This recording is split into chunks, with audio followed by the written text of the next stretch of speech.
Ladies and gentlemen, welcome to the Tundra Nation live stream with me, your host, Tyler. 14 hours to Steve, Uncle Cushion, and Spicy McDude.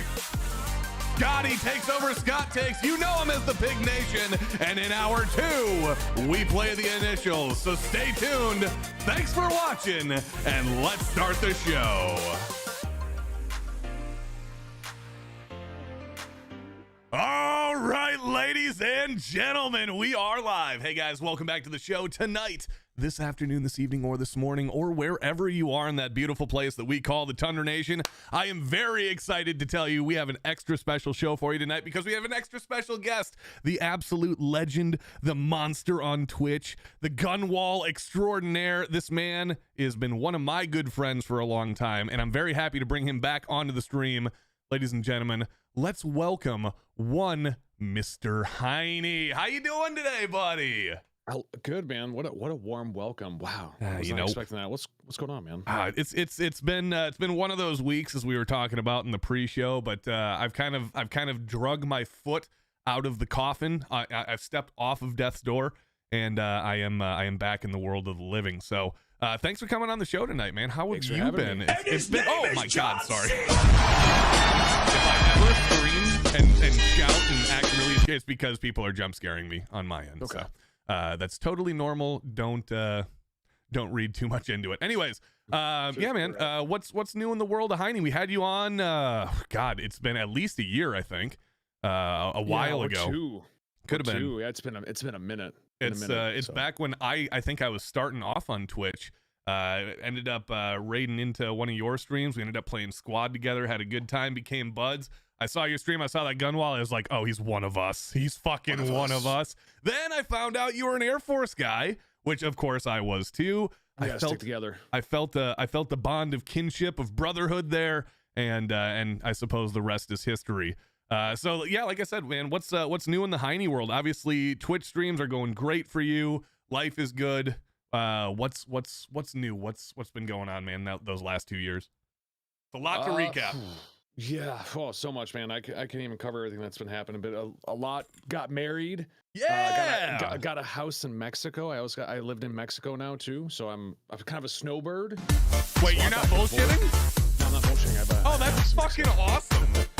So I snowbird. I go back. Usually, it was a rhythm of every 3 months. I'd go live in Mexico for a few weeks.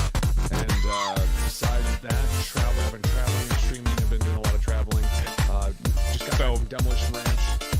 What's really funny about all of this that's happening right now is there's a massively loud Star Wars Cantina theme playing over this. So whoever just did that, thank you very much. Yep. It's like the dub remix or like the dubstep remix. It's actually pretty dope, but I can't hear anything that you were saying. I'm sorry. Could you you got married? And then you got a house down in Mexico. May I ask roughly about, so you know the state in Mexico where you got it? Yeah, I can completely dox myself because ain't nobody coming down there to see me where I live. Mérida, it's Mérida, Mexico. Okay. And Cauquel, it's a small little development suburb right outside of Mérida. So may I ask what spurred you to make that decision? It's a long story that started from a Facebook suggestion, and now I'm married and have a family in Mexico, and it's amazing. Isn't that wild? Isn't that wild? Yeah, I actually got to go down to Mexico for the very first time this year to visit my brother-in-law's family who lives in Cuernavaca. So I am familiar. Nice. I'm familiar with the family side of being in Mexico, so I can relate to that, I suppose, to a certain extent. And it was an absolute blast. We stayed in an Airbnb that was a former cartel house, and it was a fucking mansion, dude. I think it was like 22,000 square feet. It was. I can't imagine that big of a house. What the hell? It had 3 buildings associated with it, 2 pools. One of them was an elevated 3rd-story pool. Wow. And it was the most crazy experience that I've ever had in my entire life in terms of accommodations. But that's neither here nor there. Ladies and gentlemen of the Tundra Nation, if you guys are just joining us, welcome, welcome, welcome. If you guys are coming in over on the YouTube side, hello to you as well. We got Sergeant Heine joining us right now. Famous, maybe infamous Twitch streamer. You've done very well for yourself on Twitch this year. We'll get to that in a sec. I want to talk about your Twitch success. But this is first and foremost a firearms stream. Let's talk some guns, Heine. How you feel about that? I don't know if you know this about me, but I do in fact enjoy guns. There was something about you told me that, or something around you told me that you do in fact enjoy some pew pew time. Very quickly, I think we have an extra special guest that wants to say hi very fast because it's her bedtime. Here, let's say hi to Ellie real quick. I don't know how happy she's gonna be, but Ellie, is that Uncle Cushy? Oh, see, there he is. Is that can you throw up a Wu-Tang? Wu-Tang. She does it. She does it. She just doesn't want to perform. I do Wu-Tang. Ellie, real quickly, can you blow a kiss tonight? Can you blow a kiss to the chat? Good job. All right, say night night. Say love you. Good night. All right, later, bud. Wu-Tang. All right. Sorry, I gotta turn on a fan. It's getting toasty in here. Anyhoozle. So guns, Heine, let's talk about some guns here. First of all, your background with firearms. To tell us a little bit about how you got started into shooting, where it all came from, and I don't know, just kind of walk us through up to kind of the collection you have now today. Where did it start? How did you get to where you're at now? So grew up in a gun family, a hunting family. My dad is a huge hunter. Since I could start to walk, he gave me a BB gun and moved up to a 22 long rifle. I used to come out on Christmas and find a shotgun under the tree for me and my brother. You know, like we grew up in a big hunting family, big firearm family. So always in my family, my grandpa used to sit me on his lap and have a guns and ammo magazine. And he'd flip through it with me, and I would just sit there and look at all the guns and be like, I want all of this, please. Yeah. So that, who doesn't love got a in the hype military and got out, was playing like Battlefield, and I remember there was an ACR. I was using the ACR. I'm like, man, I wish I could own one of these. And my friend's like, you can own an ACR. I was like, you can? Wait, no, what, you can?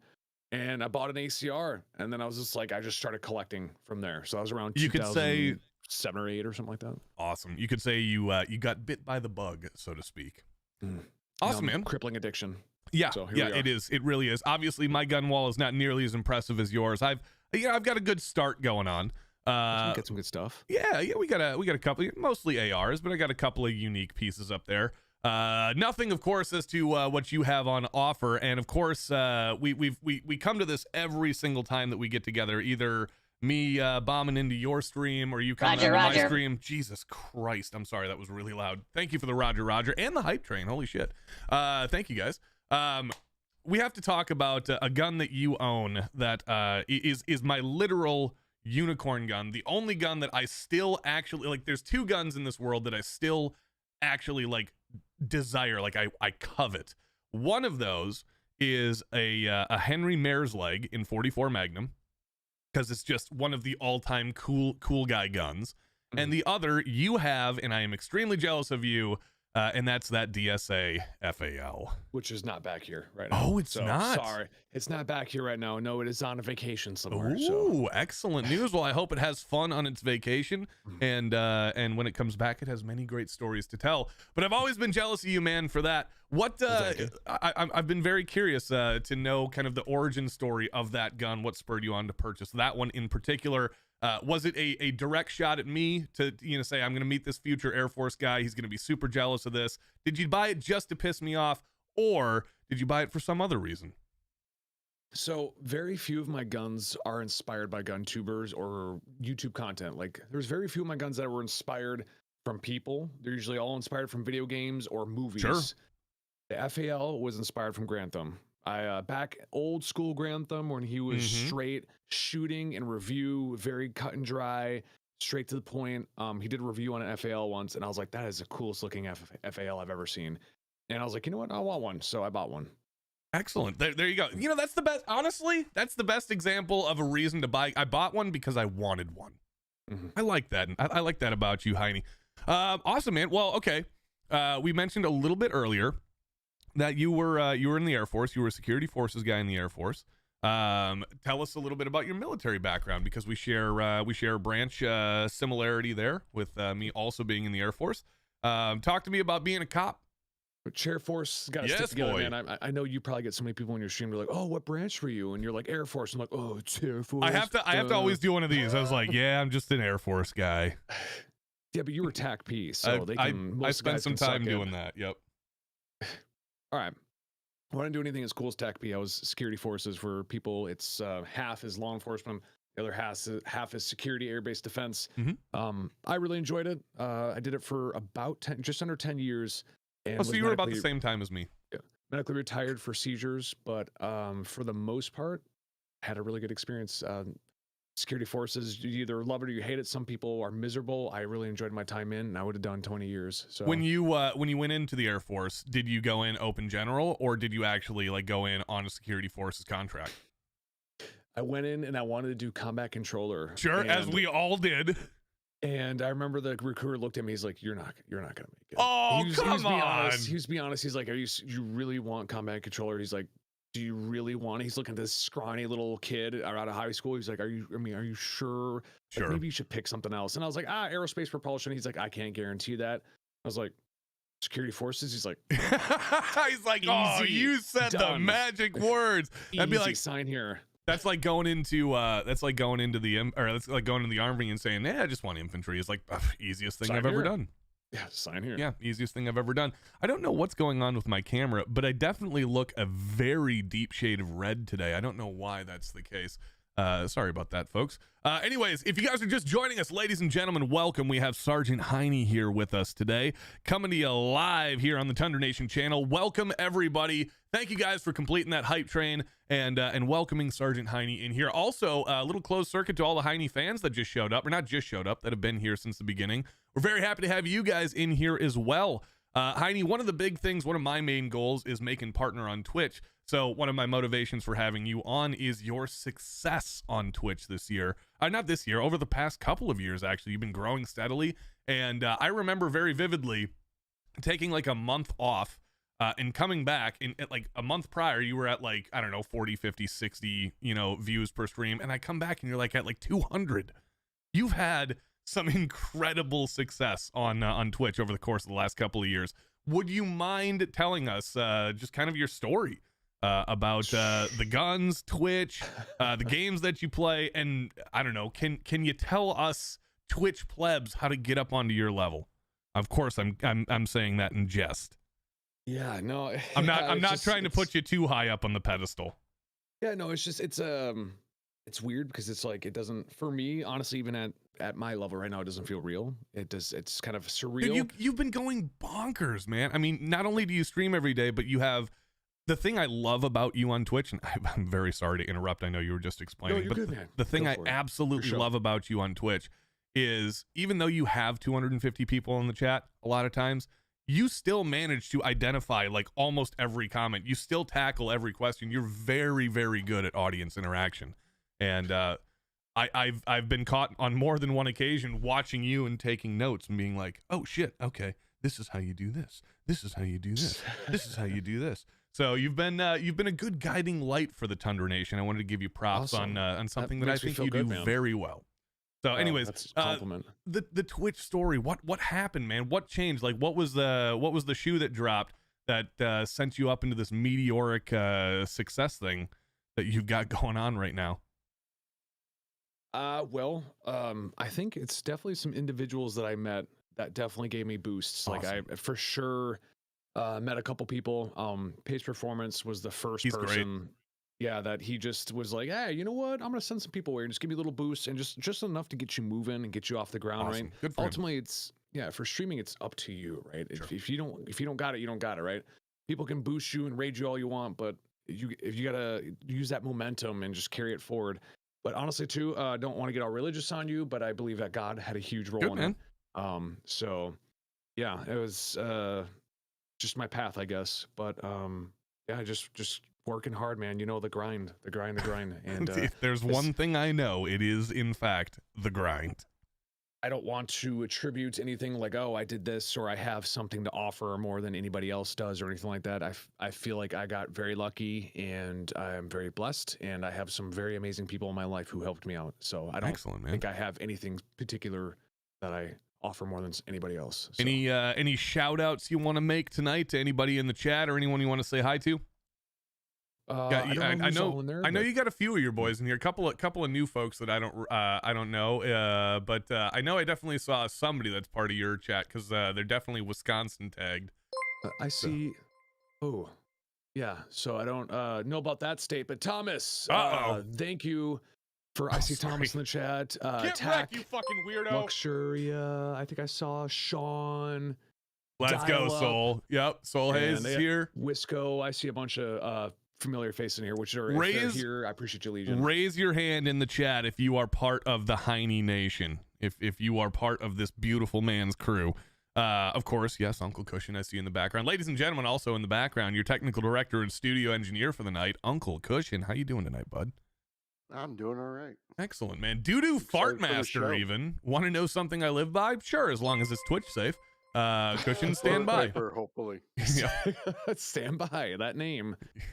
There you go. It could go either way. You'll have to excuse me. I'm getting over an upper respiratory infection right now that absolutely killed me. Sandra, it's usually doo-doo, Fartmaster, Fartman, Fartmaster 420. Is this something you have a lot of experience with? If you see a doo-doo or you see a Fartmaster, instantly prepare and be ready. Yeah, there it goes. And there it goes. Excellent news. I want to see what that said so bad. It was a lot of gibberish. Fair enough. To be expected. KSG 12 Thomas, gotta love the trolls, you know it.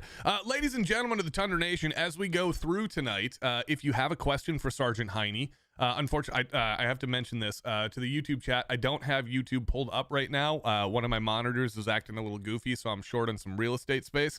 So I won't be able to see your chats tonight.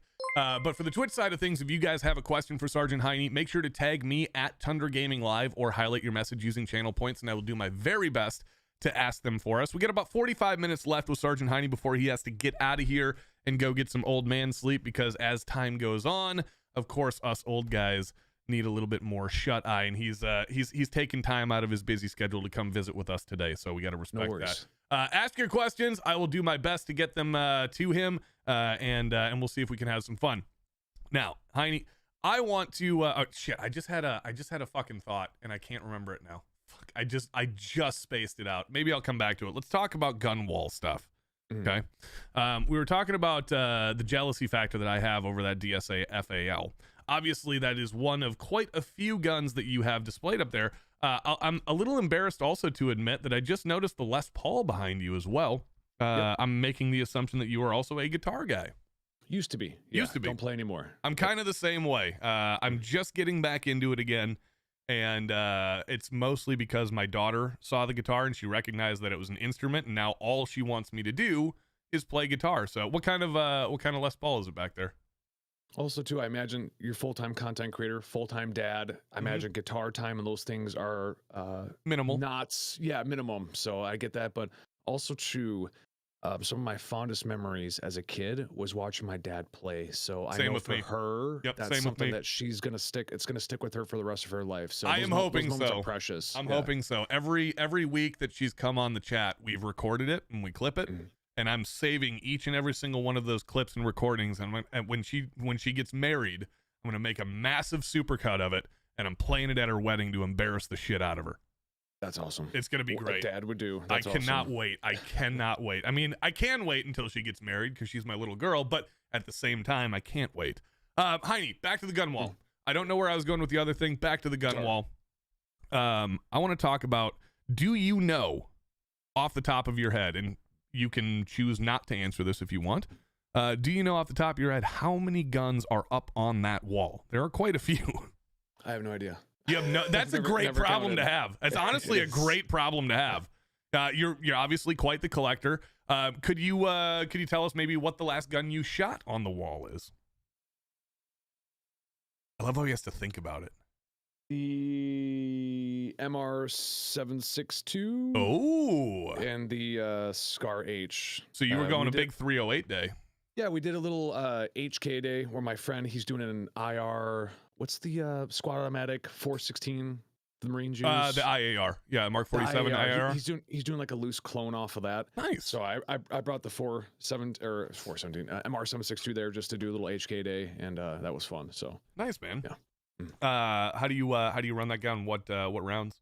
Just anything, or do you have something specific that you run in it? So I got some really nice Sierra Match King just for like if I'm gonna do some accurate stuff, but really honestly the cheapest surplus stuff that I can go bang and it's not gonna Kentucky ballistics me. That's what I shoot out of it. Fair enough. So the cheapest surplus, I got some cheap surplus like Swiss NATO rounds, 7.60 by 5.1. That's from like the 60s. It works just fine. I got one right here. It's got fucking silver tips. Oh, nice. You don't see those. Yeah. Yeah, as long as it's not corrosive. I got a bunch of those. So scar shooting and no shifty involved. Sad day, Captain Shifty says. Let's go through some of the chat, see what we got here, because I've been grossly neglecting the chat and burning through all my questions to you. Let's see. Let's see. KSG12 Thomas has said, I'm still here trying to find your first handgun. Looking at a Taurus G3 on Cheaper Than Dirt. I have a couple of suggestions for you, KSG. I don't know if you're a Sergeant Heine guy or a me guy. But number one, I would avoid Like the Plague, Cheaper Than Dirt, because they're a terrible company, and they want nothing more than to screw you over. And number two, not my favorite gun in the world, the Taurus G3s. I don't know. Do you have an opinion on Taurus, Heine? wait another month or two. Save up your money. Thank you. Just wait another month or two. Just don't save just your wait. money. Just wait. For the same price as that Taurus, you can get a CZ P10C. Yes. Yep. And if you don't like CZ P10Cs, you save up an extra $150. You can get a Gen 4 19. Is that Shadow? Yep, Shadow 2 compact. You'd love to see it. It's a little bit more expensive than the G3. Little bit more. A little bit higher end, but and to quantify the reason why we don't like Taurus all that much, they just have a very long history of, not working properly. People say they're just as good. People say, oh, mine works just as good as any Glock or anything else, and that's just not true. The people that say Taurus guns work just as good as Glocks don't shoot enough. That's the simple fact of the matter. It's the hard truth to say, but they don't shoot enough to make their guns fail. And I guarantee you 9 times out of 10, actually probably 10 times out of 10, 100% of the time, well, maybe like 95% of the time, you're going to see a Taurus fail before a Glock 19 will fail, even an older Gen 4. So save up the extra money, just like Heine said, and look into something like the P10C, look into something like the 19, even the Smith & Wesson M&P 9s are going to be someplace around that same price, maybe a little bit cheaper. And if you get into the saving money thing and you want to push it a little bit farther, heck, actually, if you want like another kind of budget option that's still really good, the Canik Rival series has been doing awesome. I love Canics. Canics are just they're the great little secret of the gun community. They really are. Everything from the TP9 to the Elite series to their new Rival series, the Rival I love Darts. the triggers. Their triggers are fantastic. They're amazing. Yeah. They're absolutely amazing. And on the Elite series, what really plays is the reset on those triggers. On the Executive Elite and the Elite the Executive Elite and the Elite Combat. Those what's the Vegas company that does the triggers out of there? Shit, I can't remember the name. Can I tell me a little story about a Canik real quick? Go fucking nuts, dude. So we've all suffered from the gun elitist. Like I was at the gun range and I literally play one online. Yeah, I know. So my brother-in-law, brother and gun, opened up a Canik, and I was shooting my Glock 19, comped, all tricked out, RMR on it. And he's like, "You want to shoot my Canik?" I was like, "No, thanks." Yeah, but I was get out of here, pleb. Yeah, I was like, "Sure, man, I'll give it a shot." I'm like, "Dude, what is this piece of shit?" And I grabbed the grip, and I was like, "Oh, okay, this grip's nice. It's kind of like a VP9. It's like really comfortable and girthy, giggity." But I was like, "This is actually really nice." And I charged a little bit, play with it. I'm like, all right, I put a mag in, and I start shooting them. I was like, holy shit, this thing's got a nicer trigger than my Glock. Like, this is fucking nice. I was like, yeah, bro, it's nice, CZ. Yeah, right. Cool. I have a very, very similar experience when my first writer for the channel had his TP9, and we were out doing a range day for CMMG. They had sent us, this is back before the Banshee, the series before, or the rifles before the Banshee existed. They sent us a Guard series, which I don't even think they make anymore. And we were doing that. We had a private range day. We booked a whole range. I spent like $2,500 to make this video and book this range, and I only made like $300 on the video. But he let me shoot his. Yep. Exactly. That was well played, Kush. That was actually very well played. We got there. We got to the range. We finished everything up, and he let me shoot his TP9. And I'd just gotten done shooting some raced up Glock 34. I was like, holy shit, this is actually not that bad. And from that point forward, I immediately fell in love with Canik. I ended up meeting and becoming very good friends with Adam, the Canik rep for Century Arms. And the rest is history. I've been on Team Canik forever. So if you're looking for a budget gun, KSG, in that price range, yeah, the Canik TP9 series, the Mete series, the Rival series, those are all going to get you very, very good performance for the dollar that you spend. And Heine, you were talking about like how it feels like certain guns. I don't know if you know this, but it's actually just a Walther. What is it? At home. No, With what's Walther at yeah? home. What's the? It's not the PDP. It's the what? PPK. No, it's not the PPK. It's built off of Walther tooling essentially. It's just it's a That makes Walther clone. sense.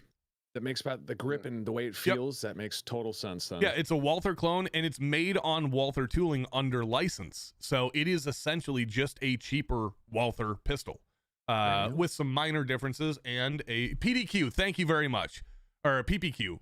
Yeah, PPQ, not the PDQ. PDQ is pretty damn quick, but PPQ. Thank you very much for the correction there, RoboMan. That's where I would go. Heine, back to you. I have never asked you this question. At least I don't think I've asked you this question, and I'm dying to know it. It doesn't necessarily have to be on the wall. I'm sure you have plenty of guns that you have not on the wall. What is your favorite gun that you own, and what is the favorite gun to shoot? For me, to quantify this for you, or to qualify this for you, I have two different favorite guns. I have my daily driver, my AR-15 that I run, and it's my baby. I love it. I built it up exactly for me. I don't need any other AR besides this. Everything else I have on top of that is just a luxury because this gun does everything I need. However, if I'm voting with my heart on my favorite gun, it's my Swiss K11. I don't shoot that very often because I can't afford the ammo to run it, because you have to buy the old GP11 shit, and they don't make that stuff anymore. That's a straight pull, right? Yep, straight that's pull? the straight pull. So what's your favorite gun that you have? Kind of like my K11. You might not shoot it a ton, but you just love it and adore it. And what's your favorite gun that you end up shooting most often? Yeah, it's funny that you said that because people have asked that, like, what is your favorite gun? And then somebody asked me, what is your favorite shoot? And it is two different answers. Yep. So it usually is for a lot of people. That's tough, man, because there's a couple of guns that are my favorite to shoot. Is it kind of like picking your favorite kid? Like you really don't want to say so, but I'm gonna give you three of my favorites to shoot. I like because it. they're just fun. First of all, the FS2000 is Fish just gun! a disgusting fun gun. It's an got it's a an super abomination. soaker trigger. Yeah, it's abomination. The trigger is like, it's just like dog shit. It's awful, but every person that shoots it smiles. They're like, this gun is stupid. I'm like, yeah, but it's great. And they're like, I fucking love it. Sneaky. Yeah, it's so much fun to shoot, but it's a piece of junk. I could shoot that thing all day. It's just so much fun to shoot. The next one would be the highly controversial Sig Spear. This is the LT.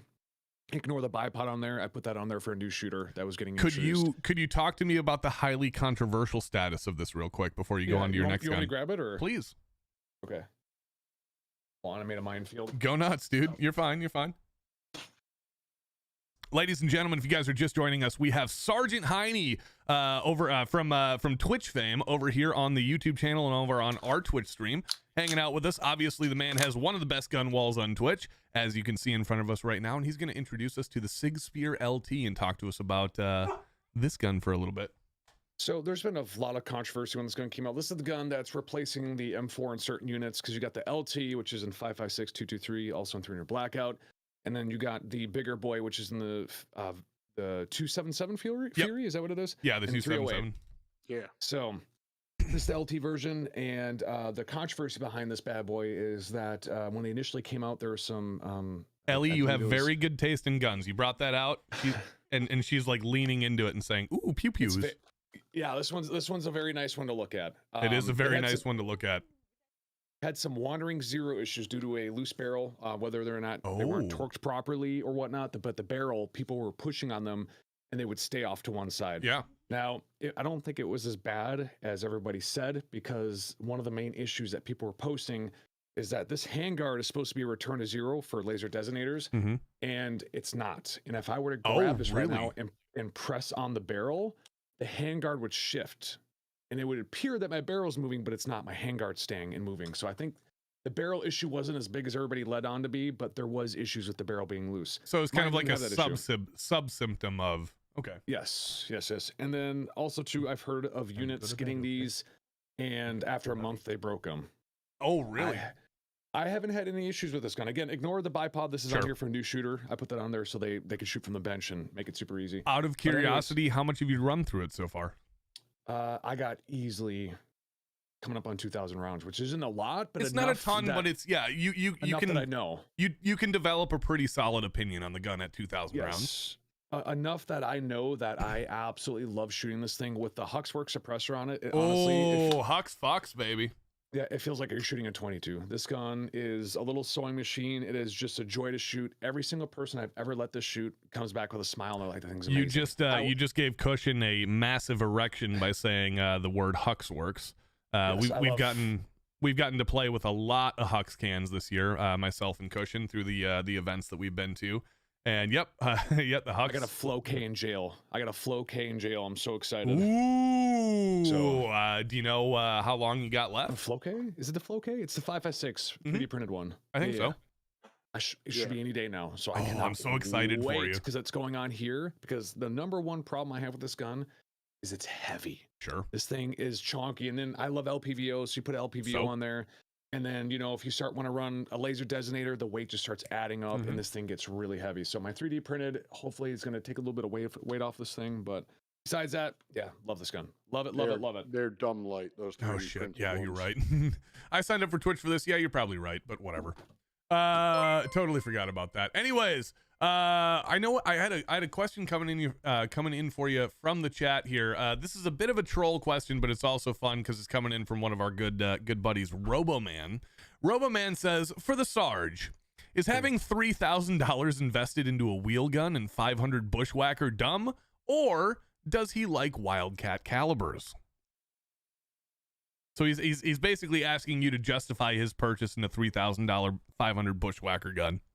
Well, sir, you just spoke a language that I've never educated myself in. So Bushwhacker and all that and wheel guns. It sounds like a meme caliber, doesn't it? Yeah, I thought you were fucking with me. Yeah, no, I'm genuinely not. That's a real thing. Okay. It sounds like the most Tundra caliber of all time. It sounds like it's just completely made up to fuck with people. Wheel guns are fun. I've shot so many 44 Magnum, 45 Long Colt, 454, 500, so many. But my knowledge is not really up there, so I don't want to lie to you, and I don't want to pretend that I know I don't. The beautiful thing about this stream, Heine, is just say whatever the hell you want. There's no consequences here. Okay. There's in terms of, just make shit up. That's pretty much what people are looking for. They just want you to give the comedy answer and saying, no, you're a dumb fucking nerd for buying a $3,000 500 Bushwhacker gun, Roboman. You're a stupid piece of shit. Revolver? Yeah, you're a stupid piece of shit and nobody loves you. You're adopted. Does that thing cook your breakfast for you? I sure hope so. I don't have much to say about how would you spend that much money? But now he's getting it, chat. Now he's getting it. I mean, Let's we go. knew he made bad life choices because he's in here watching this. That is 100% true. At a quarter mile, or at a quarter mile on the revolver, yes. What it will do is it will absolutely knock down the moose and the 3 meese behind it. It's a cool gun. 500 Bushwhacker is a cool round. It's a cool gun. But Roboman, he kind of specializes in those big revolver calibers. He's a big BFR guy. What's that? Let me shoot it, Roboman. How about that? Let's make it happen. Roboman, get up to the upper Midwest and we'll find a way to make it happen. Send it up here. We'll find a way to make it happen. Actually, I probably could get it sent up here. Send it to me. No, you're not in the upper Midwest, dude. You're in the north. Fucking no. You're not north. You're East Coast. I mean, you're from the Northeast, but anyways, disable the killdozer with a revolver. Yes, exactly. You could with that 500 Bushwhacker. Okay, so we talked about your favorite gun to shoot. We talked about your favorite gun that you we talked about. Oh, DeLance is in here? Oh, DeLance is here. The editor for the AK guy is in the chat. What? Maybe. I'm not seeing it, but someone tagged him and said, I love your stuff. DeLance is the best, even if he isn't here. I'm sure he's here somewhere. He watches the stream quite. Yep, there he is. I believe I briefly met Sergeant Heine at Brandon's huge range day last month. There you go. DeLance is a good guy to know, Sergeant Heine. And if you met him, it was nice to meet you, man. If you met him, then you're in good company. DeLance is one of the best people I know. And DeLance, I've actually got a little thing I'd like to tell you. So we've had DeLance on the show quite a few times. He usually comes in hour number 2 or hour number 3, kind of Tundra late night show when it all goes off the rails and we're supremely drunk and we're trying to hold everything together. He comes in to kind of center us and bring us back into a relatively coherent live stream or broadcast. And Delance this year, or over the course of the last couple of years, congratulations, buddy. You have lost a lot of weight and you are looking fan-freaking-tastic. You actually inspired me to get on the weight loss train, and I am now down 47 pounds from last summer. So 47 pounds I've lost. I'm trying to catch up to you, buddy, but I'm actually now lighter weight now than when I married my wife on my wedding day. 192 pounds is what I've got to. My goal weight is 180. So I'm almost there. Almost there, Delance. And it all started because of you, buddy. Congrats. Well, thank you. Congratulations to Delance, too, for looking as fucking sexy as he does. Okay, so we talked about Twitch. We talked about guns. We talked about Air Force stuff. You, my friend, are one of the things that you're well known for on Twitch is your storytelling abilities. You have a great story time section. You encourage your chat to ask you about your times in the Air Force, other things associated with the channel. You're a great storyteller. I'm going to make you tell it again. It's the most incredible story you've ever heard, but I would love to close out the hour here with the cannibal microwave story. Would you mind telling the story? You can say no. Would you mind telling the story? But no, I'll do it for you. I normally don't tell this one on stream anymore because as Delance may know, over on YouTube, I was on Unsubscribed Podcasts, and I let them kind of own that story. Because I love those guys for allowing me to come on their YouTube, and anytime somebody asks for that story, I was like, go over and support Unsub. Okay. You can watch it there. Well, there you go. You can find it there too. Special occasion. Yeah, special occasion. I'd be more than happy to tell it, man. Thank you. So it's a long one though. It's a long story. We got 20 minutes. Okay. Okay? All right. I guess we can get started. You got plenty of time. Let me get into character and scene. So I want you to chip in with this because you're probably going to resonate. I guess with a lot of the story because you're gonna like there's a lot of similarities in this, and everybody, whether you're Army, Marines, Air Force, Navy, Puddle Pirates, or Space Force now, Space Nerds, there's always those individuals that I think we all run into. So this starts actually, Sergeant Heine, I apologize. Can I interrupt you for just a second? I've got a lot of shout outs to get to. Go do it. I've been so engaged with our time together that I've completely neglected all of the follows that we've had over the course of the last hour. And I would like to get to those really quickly. So to Scott, Wisco Gladiator, BGC or BG Clutchin, we got Stormy Shenanigan, Luxaria. Yes, excellent. Thank you, Joey Cola, for the sub as well. We got Brando Leg, KSG Thomas. We got Lalto. 99 Seabass, Sir Sneaky, Snow, Doomdog, and Fatal Gravity. Thank you guys for the follow, Joey Cola with the resub. Thank you very much. 7 months on the board. You love to see it. Sergeant Heine, the floor is yours. Okay. I just saw that thumbnail for the YouTube. I'm glad you saw that. I deleted that photo off my Instagram, so I hope it would never resurface. It has. It has resurfaced. Leave it to Tundra. Okay. All right. So for all my veterans out there, do you guys remember that one person in boot camp that was there, but you never heard him speak? He never got smoked. He just existed. He was there, but you don't know his name. You never spoke to him. He just was there. He was in the shadows, right? Escalante was the one for me. Yep. I won't say his last name because this guy's become internet famous now. Even though I want to know what happened to him, I won't say his name. We're gonna call him Airman Hannibal for obvious reasons. Sure. Okay. So Airman Hannibal just existed. This guy was always in the shadows. He was a tall dude. He was taller than me. He was like 6'3", a baby face, like just a soft baby face, and he had big, thick BCG, obviously, birth control goggles on. Oh yeah. And he always had this little smile, just like a half smile like this, and his head was always kind of turned, and he's always just smiling. And even when we're running, or we're at attention, or we're marching, this dude just had a head cocked and always had a smile. And when we graduated, it was one of those things when I saw him and we all graduated and saw our parents, stuff like that. I was like, dude, you were here? Oh, yeah, that's right. You were in my flight. Yeah. Like, didn't even know you existed. So And they got us all together. They shipped us cross base for security forces training. And when we arrive at security forces, he's there too. I'm like, oh shit, he's in my class for security forces, right? So we go through security forces training, another additional 3 or 4 months. This guy's in all my classes, never hear him speak, never gets yelled at. This dude is just in every class, same look, just there, right? So towards the end of security forces training, again, they rally us up and they start putting us in sections. People are going to Japan, Korea, people are going all over the world, right? Me and him are going to the Air Force Academy. It's just me and him, just 2 people. Oh.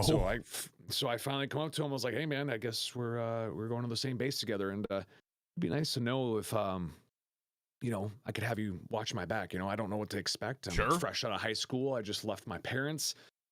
You know, it'd be cool to know I can rely on somebody. You're looking for a comrade, looking for a buddy, somebody to lean on, man. You know, Yeah. like it'd be nice to have a battle buddy. You know, while we go do this." And he's like, "Yeah." I'm like, "You want to go get dinner, man? Let's go get some food and just talk and get to know each other." Sounds like a date, but he's like, "Yeah, sounds good." And I was like, phrasing.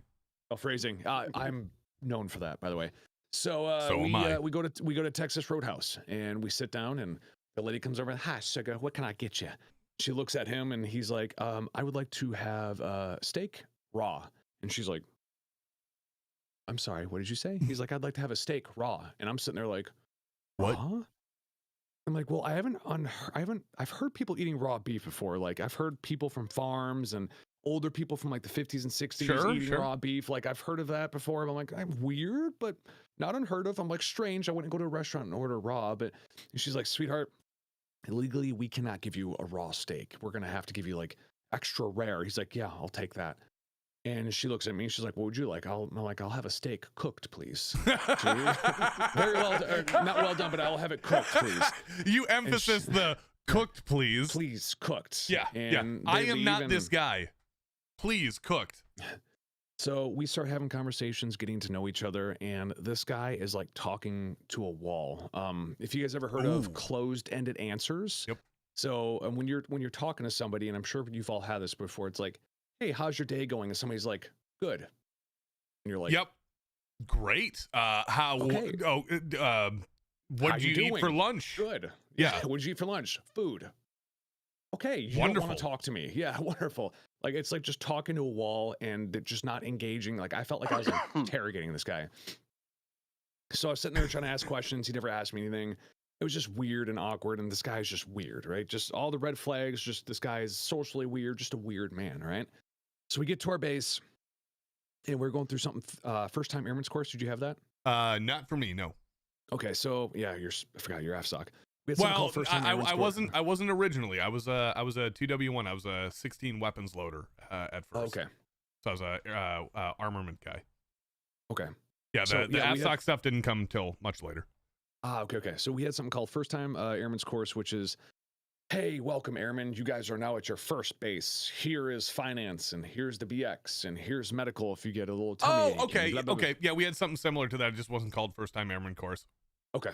So yeah, it was just basically like, "Hey, this is your way around the base." Sure. It was a week long introduction. Yep. So me and him are going through that, and there's all these red flags. Like I got so many stories about this guy, but we go to the BX, and they're like, "Here's the BX. If you guys want to get some stuff and get some food, you're gonna go to your next class," and blah blah blah. He walks up to me and he just out of nowhere, and he's like, "Hey, Airman Heine." I was like, "Hey, how you doing?" He's like, "I'm really hungry. Do you have anything to eat?" I'm like, "All out of food, man. Sorry." I'm like, "No, I don't got anything to eat. You're in a BX. Why are you asking me?" I'm like, "Go buy something. Why are you asking me?" He's like, "Do you have any of your chew?" And I was like, "Yeah." I pulled out my Copenhagen, opened up, popped it open. He's like, "Thanks." He reaches in, he grabs a 3-finger pinch. Whoa! Big pinch. All right, that's Puts it- presumptuous. Puts it on his tongue and just swallows it. I was like, whoa. I was like, "Dude, you're gnarly." He just gut checked a 3-finger pinch. I was like, "Dude, you are gnarly, bro. Like, I've never thought of eating chew when I was hungry. Like, oh man, I should try that sometime." I did it once what? when when I was drunk. It's not advisable. Yeah, I can only imagine you throw up. Oh, 100%. Yeah, I can only imagine. Like Yeah. that. I used to swallow 100%. dip spit, but I've never swallowed dip. No, I would dude. never do that. I accidentally did it one time, and the nauseous feeling that you get is it is 100 Intense, times right. worse. It's 100 times worse than the worst drunk vomit you've ever had. It's so bad. So yeah, I was just like, dude, this guy is. So basically, it was just a series of what the fuck moments with this guy into the crescendo, which you guys will get to, the climax giddy of the story. So fast forward a little bit of time, like a couple of days, another red flag is I saw this guy. If you remember the energy drink Spike, yeah, it's like you drink one. If you drink any more, you're gonna die. Yeah, like that was the warning thing on the thing. This guy would buy a 6-pack and would just sit there and just drink them all day long. And I was like, this dude is like inhuman, right? Fast forward some time, we had the smoke pit outside the barracks. When I would get home, this guy would have an entire carton of cigarettes lined up at the table. Jesus. And he'd be faced away from everybody, right? Everybody come to the smoke pit. His back would be to everybody. He'd be faced away, and he would sit there and he would just smoke and just stare at the mountains. And he'd have this little smile on his face, and he'd smoke. When that cigarette's out, he'd grab another straight, smoke. He'd be out there all night long smoking the entire cart, like just all of them. So it's, I mean, you're literally listing red flag after red flag after red flag after, holy cow. So this guy would just sit there and smoke. And one night I went out there and I sat next to him. I was like, hey man, how's it going? He's like, good. I'm like, can I have one of your cigarettes? He's like, yeah, here you go. I'm sitting there smoking with him. I was like, so holiday weekend coming up, you know, we get like 4 days off. You got any plans? You gonna do anything? He's like, you know, I was thinking about going into town, finding a homeless person, and killing him. I think I'm going to eat him, and then I'm going to take all of his organs out. And he's holding a cigarette in his finger, and he's like, I'm going to stack his organs into like a pyramid, and it's going to be like, oh my God. It's going to be like art. And I'm sitting there like, oh my fucking God. I was like, yeah. Putting the cigarette, Great. Like, all right. Good one, Solid man. plan. That's fucking hilarious. Good. That's funny. Yeah, that's funny and also weird. I'm gonna go in and we'll play Halo. God. Have a good night, man. Take it easy. Slap on the back and go inside. I'm like, this dude is so fucking weird. Here's a question: did you wash your mouth out with some like Listerine after you had one of his cigarettes because you were afraid like whatever he touched would transfer to you? No, I just kept thinking that you know, you have such a clash of personalities, right? In the military. You meet the weirdest fucking people, man. Yeah. Like I cannot emphasize to people who haven't been in the military how weird of people you meet. Like people sometimes you meet guys like Uncle Cushion here. Sorry, you can't see Uncle Cushion, but he's there shaking his head. Yeah. Yes, you meet people that never had refrigerators and just weird people. Sorry, Uncle Cushion, I cut you off. No, I was just saying, you meet much weirder people than me. We jokingly refer to Uncle Cushion as the reincarnation, or the current iteration of Rasputin here on the channel. You never know. You could be. So, anyways, back to our airman. What do we call him? Airman Hannibal. Airman Hannibal. We're about halfway down the story, guys. Okay, so just hang in there. Perfect. We got about 12 minutes left. I got to give you context, otherwise it's not going to hit the same, right? Shut up, Cush. So it is though.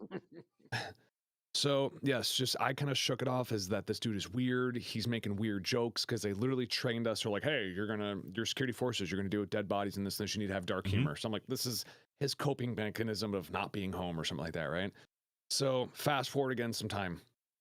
Back at the picnic table again, smoking cigarettes. Right now we're working together. Me and this guy are with each other every day, 12 hours a day. I have a car. He doesn't.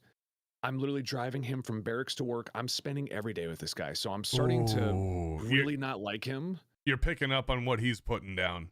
And also too, I'm beginning not to like him because he's a mooch. Like he could buy a car, me and him make the same pay. He doesn't. We're together with each other every day and I don't like him.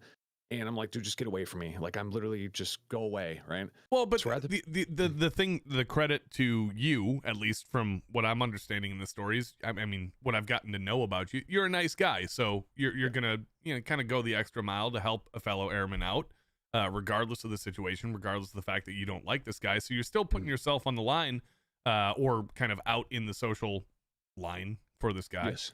That makes you the good person here. Yes, good person, right? So yes, getting to that.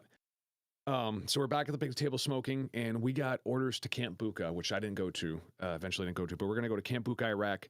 We're sitting there smoking and having a cigarette again. I'm like, hey man, how do you feel about going to Iraq? And he's just like, I'm very excited. I was like, really? He's like, yeah. I'm like, Camp Buka is the worst assignment in the Air Force. It's literally almost a death sentence. And he's like, yeah, I can't wait. And I hope that I get to go over there and kill my first Iraqi and make jerky out of him. And I was like, this is some private pile shit. I literally finished my cigarette again. I was like, all right, man. Well, that's a good joke. And I'll see you later. And I go back inside. I'm like, you fucking weirdo, man. Fast forward again some time. Now we're working together again. Like I said, we're going to shift. We had like a 14 or 15 hour day. We're both fucking tired. Yep. We get in the car. We're heading home. It's in the middle of the night. He's passed out in my passenger seat. I'm driving and I'm dead tired. And I look over at him. I'm like, I really don't like you. And I'm driving you home and you're in my car every day. You're weird. I don't like you. I'm going to fuck with you. Okay. So, okay. So we're sitting there and I'm like, all right, I'm going to fuck with him. Here we go. So I slam on my brakes and I jerk the steering wheel and I go, oh my God, deer. Like, oh my God, deer. He wakes up and he's like, oh. I'm like, I got you. Got him. I got you. I'm like, that teaches you to sleep, brother. If I got to stay awake, you're going to stay awake. And he's like, 4 o'clock today, you're going to die. Jesus. And then he leans back and just goes back to sleep. Like, that's fucking scary. And I was like, hey, wake up. I'm like, yeah, you don't get to do that.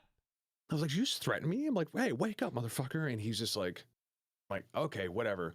So we pull up to the the barracks. I get out, he gets out, he goes, and the barracks guys is one long hallway with doors on either side going all the way down like a hotel. So we go can I ask a question at this point to qualify some like external factors? At this point in time, outside of yourself, does this guy have a reputation amongst anybody else? Like, so for instance, if you went to your flight chief and said, this guy just fucking threatened to kill me at 4 p.m. today, how serious would they take that? Probably not at all, because we were so new that we were just the annoyance and pests. So this is still relatively early on. Yeah, this is like the first month or so at the base. Wow. Like okay. Wow. Nobodies. Yeah, we're nobodies. This is very concentrated in terms of like all the red flags. I was expecting like a year or so.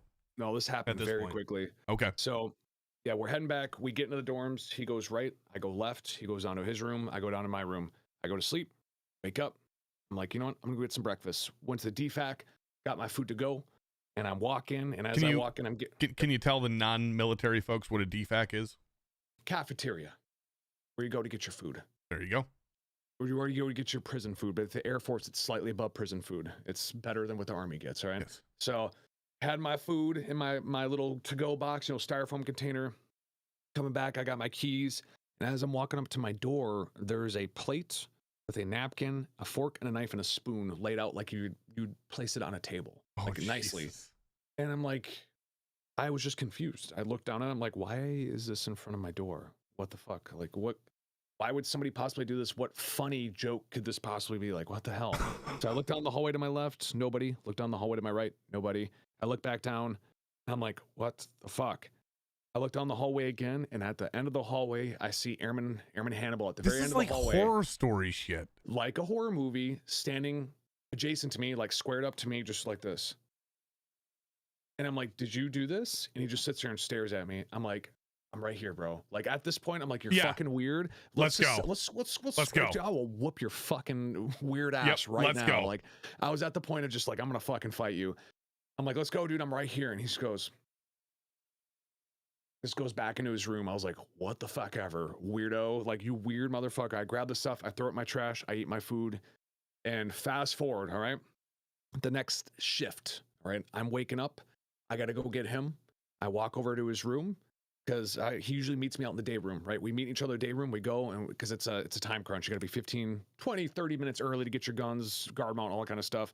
I go out in the day room. He's not there. So I'm like, okay, where the fuck is he? I go to his room. And I go to knock on his door, and just like a horror movie. Is this still at Colorado Springs? Yep, Colorado Springs. Okay. So I go to knock on his door, right? And the door just opens. And just into darkness. Oh, that like is a horror such movie. horror shit. Like, oh my God. Oh my God. I lean in, I'm like, Airman Hannibal, you in here? I'm like, we gotta go, bro. Guard mounts in 20. Let's fucking go. Oh my God. No, nobody says anything. So I'm walking in the pitch black. I'm like, yo, are you in here? And he goes, I'm right here. And he's sitting in his leather recliner with all of his gear on, and he stands up. He's like, I'm ready. I'm like, okay, cool, fucking weirdo, let's go. Like, what? Why so dramatic? Get your shit and let's fucking go. He grabs his bag. Oh my God. We get out, we get in my car, and we go to work. Okay. So this is the climax, everybody. Buckle up. Yeah, this is where it gets fucking wild. If you thought this story was good up until now, it's about to get a whole lot weirder. So we get to work, and he's at an entry control point. An entry control point is where he has a guard shack, an M4, an M9, and he literally checks IDs and says, hello, have a good day, sir, go in, and he's just letting people in, right? It's the middle of the night, so nobody's coming through the gate. I'm his area supervisor, which was police 1. I'm just driving around the area, and my job is to go down there, give him bathroom breaks, and that's about it. Otherwise, just drive around. So I'm driving around, and my flight chief, which is the head security forces member of the day, head security forces guy, says, police 1, RV, which means come with me, meet me at Charlie 1, which is the entry control point. I was like, copy that en route. As I pull up to the gate check, I pull up to the back. I see my flight chief pull up to the front. He gets out. I get out. He walks up to the door. I'm walking up to the door behind him. I'm like, sir, Airman Henry reports policemen all secure. Do you request a post briefing? I'm at attention. And he goes, no, it's cold. Let's get inside. Let's go inside and we can chat. I was like, roger that, Sergeant. He opens up the door. And when I go to step in, and think of it, guys, as like a closet, all right? It's just, you open up a door, you have a long desk, and that's it, right? So it's very small. It's like a closet, right? He opens up the door. He goes to step in, and he stops, all right? And I basically walk into the back from him. Like, I bump into his back. I was like, oh, shit. And I'm sitting there for a second, like, okay. I don't know, Sergeant, walk forward. Like, I'd like to go in. It's cold. Can you keep walking, please? And I'm sitting there just like, what the fuck is he doing?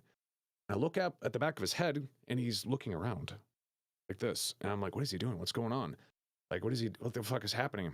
So you can't see around him at all at this point, because you're literally like nuts to butts on this guy. Yeah, nuts to butts. He's in the doorway, and it's in a dark. The lights are off. Okay. Pitch black in there, which we did at nighttime so you could see out. Because if you had the lights on in the guard shack, you can't see out. It causes reflections in the windows. So the lights are off, and it's just darkness. And I hear him say, Airman Hannibal, are you okay? And I'm like, what the fuck is going on? And then I see my flight chief draw his M9, pointed at Airman Hannibal, and he says, Airman Hannibal, I need you to stand up right now. Okay, listen to me very carefully. I need you to stand up.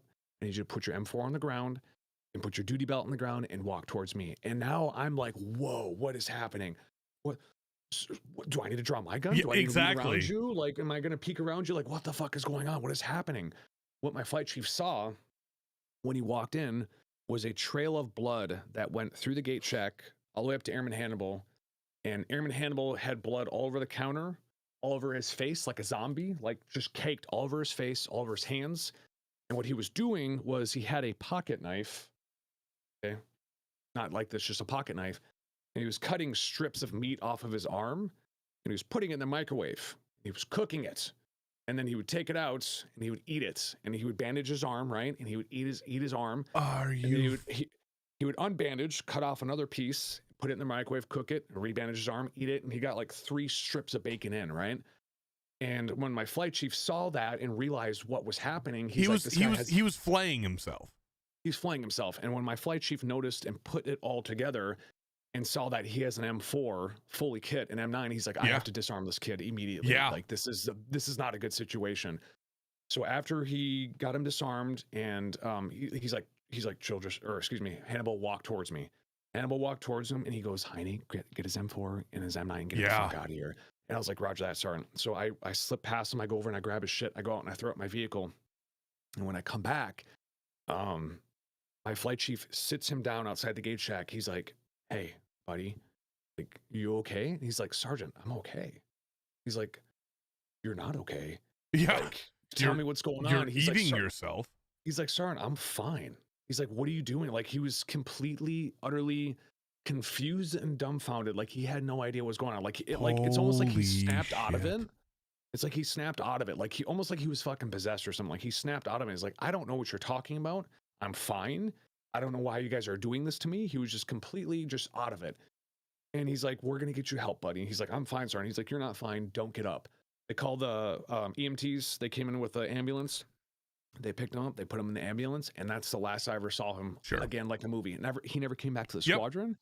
I never saw him again. I'm pretty sure they locked his ass up in a fucking medical ward and then they just out process his ass from there. Like you're not leaving until you're out of the military, essentially. Yep. So fast forward again now. We're just gonna fast forward. I think it was about a month or so. People start asking questions. Rumors are going around. What happened to him?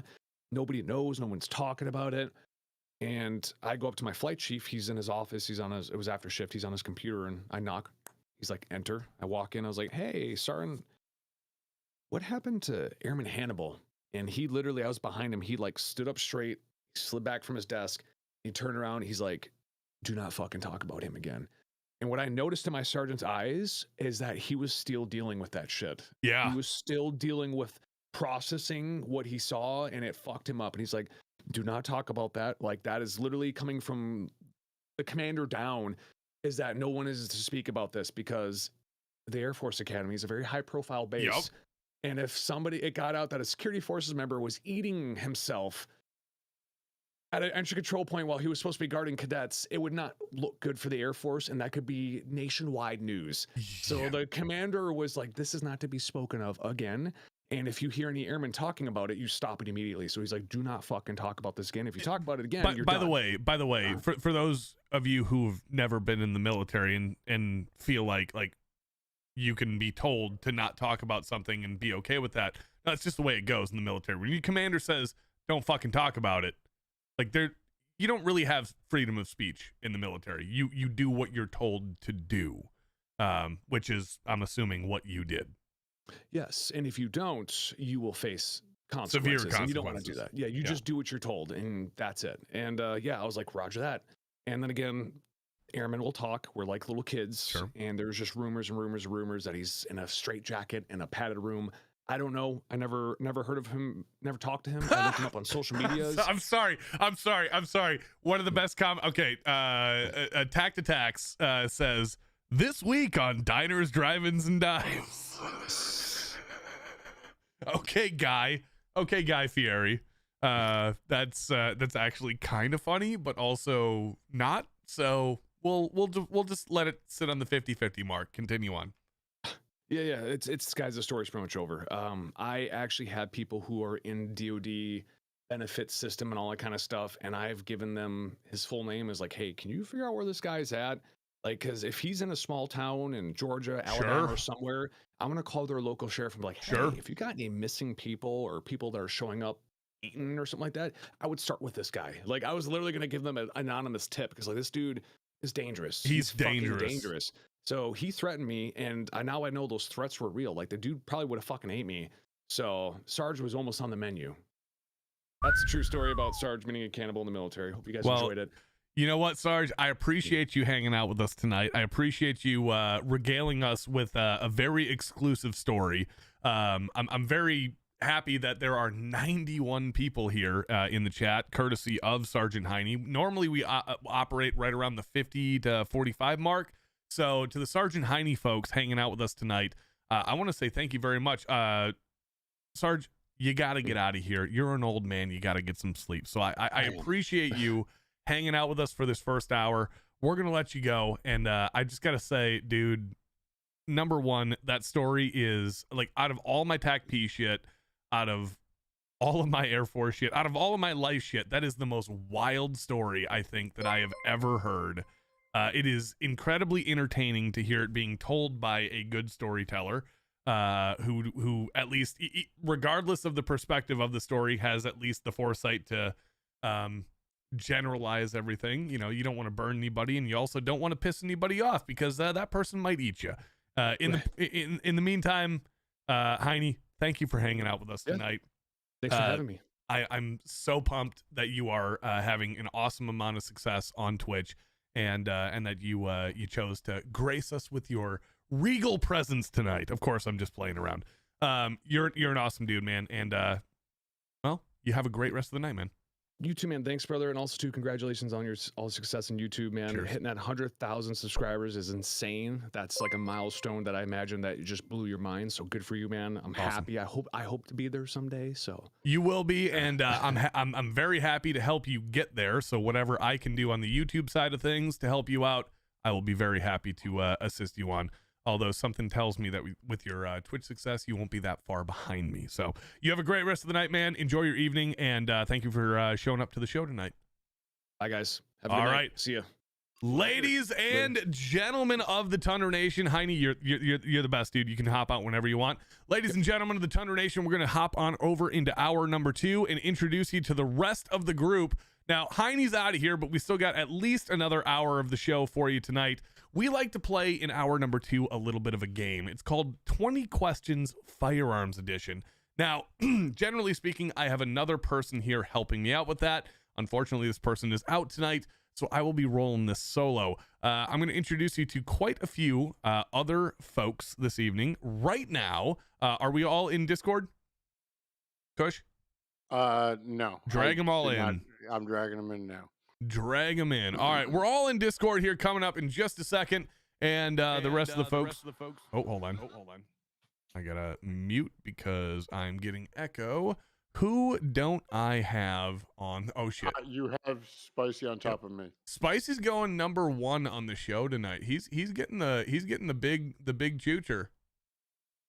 Is this a person guy? Yep, he is. Is this a person? That is very correct. All right, we're going like that. Give me just a second, folks. Oh my goodness, there's a lot going on. There we go. That's a lot. All right, that's good enough. Ladies and gentlemen, welcome to hour number 2 of the Tundra Nation live stream. What we're going to do here is we're going to play a little game. This game is called 20 Questions Firearms Edition. Scott, 43, you are dead, but you're also here. Welcome, my friend. Let's see. 20 Questions Firearms Edition works like this. I'm going to give a set of initials, something like AM or PQ or RB. These 4 guys are going to ask, is it a person? Is it a place? Is it a thing? Just like the standard game of 20 questions. Yes or no questions is what they're going to ask. Is it a person? Is it a place? Is it a thing? Is it a firearm? I will answer to the best of my ability, yes or no. If somebody thinks that they have the answer, they're going to shout out their name. Their name is their buzzer. If they get it right, they'll hear this sound. That's right. Somebody just hit me with a cheapie! Who got the cheapy choppa? Who did that? I don't see it. Dark Lord, you're a legend. Dark Lord, you're a legend. Cheapy choppa is my new favorite emote from Tangia, or my new favorite video play from Tangia. So well done. Thank you. If they get it wrong, the initials wrong, they'll hear this sound. Failure. New one for you guys, by the way, this week. Or maybe I did it last week. I don't remember. Anyways, let's rock and roll. On your screen right now, we have Spicy McDouche of ARFCOM fame. Spicy, how you doing tonight? Wondrous. How are you? I am fantastic now that I see you. Spicy is well known for being the motherfucker. That's right. As a matter of fact, indeed, has been known. That was whoever did that was really well timed. I hope that gets clipped. Well done, Will. That was really well timed. Spicy is well known for being the best looking member of the Tundra Nation. We got Twisty filling in tonight. Twisty, how you doing this evening? Doing well. Excellent news. 14 Hours to Steve, one of the writers for the Tundra Nation here on YouTube. 14 Hours to Steve, you are looking excellent tonight. The studio's looking good as always. How are you? I'm wonderful. How was your talk with Sergeant Heine? Honestly, it's great to have Heine back on the stream. He's been doing great on Twitch, and I've been kind of neglecting him over the course of the last couple of weeks. I've been back in his stream, kind of getting back into the following, and I just thought, you know what? It's time to have him back on the stream. It was great having that discussion again, talking to my good Air Force buddy. So I appreciate you asking that, Steve. It makes me feel a sense of camaraderie connecting back with an Air Force guy. And of course, at the bottom right-hand corner of your screen, you heard him offline. Now you get to see him. There's the technical director and studio engineer himself, Uncle Cushion. Cushy, we have a little bit to talk about tonight if you want to. Some developments for you over the course of the last couple of weeks. Is that something you want to talk about tonight, or are we going to leave that for another evening? Yeah, no, we'll talk about it. Go ahead. So take the floor. I wasn't on last week because I was in the hospital with diverticulitis. Actually, by the time the show was on, I was back home, but tired. You're still and recovering. resting up. Yeah, there was still a little bit of pain. Was on painkillers and stuff. Just finished up the last of my antibiotics tonight, so done with that. But in the process of the CAT scans, they found a large cyst on one of my kidneys. And when I went to the renal doctor about it, it's so large and in such a place that they have to remove it and my kidney before it starts spreading to other parts of my body. That So is some news. yeah, How you doing, So- first of all? I'm doing as good as I can be. You know for, what? you I know. gotta give you props. You're obviously, because it's a health issue. You're staying relatively healthy. You're not drinking. You're not doing anything. And I gotta tell you, your take on the severity of this discovery is quite good. You seem in good spirits. You seem like your normal cushiony self. Talk to us about how I you're didn't feeling right sleep now. I didn't sleep for a couple of days. Yeah, I could imagine, dude. I could imagine, man. That's a heck of a thing to learn about yourself.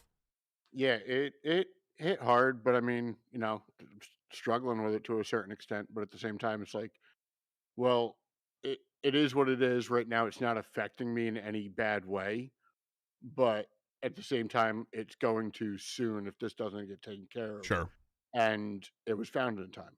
that's good. So That's excellent. They say the other kidney's fine. Most people have just one kidney have no issues for the rest of their life, and everything's Yeah, cool. that's why they built you with So- two. Exactly. So my dreams of selling one of them to get some GPNVGs has been dashed. Yeah, understandable. Understandable. You know what? I'll tell The you surgeon though. about selling it, and they said only if you find a good sucker. Is that seriously what they said? Yes. No shit. Yeah, I was like, so I'm not gonna be able to sell that, right? They're like, you're gonna have to find a sucker. I was like, there's one born every day. I told him to sell it by weight. There you go. See, that's the Or- smart decision. This comes with 70% more kidney. That is Take a the smart picture, decision. Bro. It's an NFT now. All right, Done. you guys talk amongst yourselves with Kush here for about 30 seconds. I got to take a quick break. I'll be back. Yeah, maybe a little bit more than 30 seconds, but talk amongst yourselves. I just got a quick phone call to make. Okay. All righty. All right. Thanks. Under awkward transitions, for those who care, Shut San up, Francisco Steve. just went up against Green Bay by 3. So they've been down pretty much all night. Very excited by this. How You much don't time have is left in the to. game? Like less than a minute. So, yeah, Green Bay. probably San not a lot of Francisco, San Francisco versus Ravens. They already put it on the news. Well, it can't be over yet. I'm watching it live. I thought. It's predetermined, it's scripted. The NFL scripted. Oh, I saw that. I saw that thing. We're like, yeah. You're on the Vegas delay. They already sell it to Heine's Connection. Jesus Christ, cat milk. Did he ask? I didn't catch all the Heine interview because I was doing other stuff. But like, how does like, I assume in Mexico, like regular citizens can't own. What's firearms ownership in Mexico like? I mean, There's We only did not one talk gun about store, that. and it's in Mexico City, and it's ran Yeah. by the government. There's actually a handful of gun stores, but they're all in the same area of Mexico City. but, So I like, looked what it- about I looked it up private when Tyler ownership was in down there. general? Yeah, I don't think he has any of his guns down there. When he goes down there, I think he leaves them at his house up north, wherever that is, up here. Oh, so that But- move down there is not like a permanent move. It's he bounces between 2 spots. I got it. Yeah, he bounces back and forth. Dr. Catmilk, by the way, says sell it to Heine's Collection. By the Yeah. way. Yeah, That's good. exactly. That's very, very good. All right, ladies and gentlemen of the Thunder Nation, if I'm not interrupting story time too much here, here's how the rules of the game work. I am going to give a set of initials. These 4 folks in the order of Spicy, Twisted, Steve, and Cushion. Spicy, Twisty, Steve, and Cushion will be answering in that order. Is it a person? Is it a place? Is it a thing? Yes or no questions. Until they think they're going to get the correct answer. If they get it correct, once again, they'll hear the correct sound. If they get it incorrect, they'll hear incorrect. Unlimited answers until somebody gets the correct answer. Point on the board. At that point, there's a total of 12 sets of initials, so 12 points on the board, plus a bonus point for a theme. And there is a theme on the back half of the game. So initial set 7 through 12 will have a theme. Initial set 1 through 6 will not. Do you guys understand all the rules? Yes. Yes. All right, cool. Or not all the rules, but the parameters of the game today, I suppose. We're all good? For those about to rock. We Do salute you understand the parameters of the game? I've only done this 500 times, and the accurate answer to that is no. I do not. That's all the questions. I was gonna go with a maybe, but Yeah, that's a hard. It's a hard possibly. I've possibly. got a solid. I did it as a kid. Yeah, I kind of remember it. All right. Well, here we go. Here comes our first set of initials for tonight. 13 total points on the board. 12 sets of initials. Here we go with TG. Tango Golf. TG. Once again, your order is Spicy, Twisted, Steve, Kush. Spicy, Twisted, Steve, and Kush. Go for it. Spicy. is it a person? Yes. Is it a real person? Yes. Great question. Is this person alive? To the best of my knowledge, this person is alive. Is this person a YouTuber? No. By the way, chat, you guys are welcome to play along. Toss your guesses up in the chat. If you get it correct, I will do my best to call it out. I can't always guarantee I will be accurate on it, but you know what? You could get it right. Go for it. Who are we up? Are they best known for their military service? Not best known, but they were in the military. Did they serve post 9/11? Okie dokie. Give me a second. Let's see. Yes.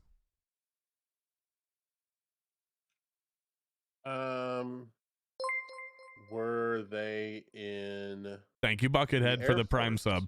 sub. Were they in the Air Force? No. All right, here's your first clue. This person achieved the rank of lieutenant colonel in the United States Army.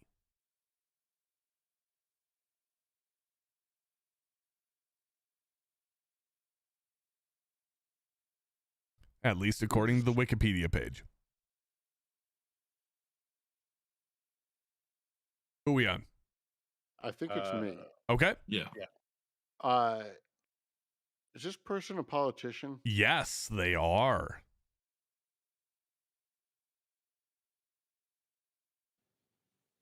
Are all right. they a politician in Texas? No, they are not.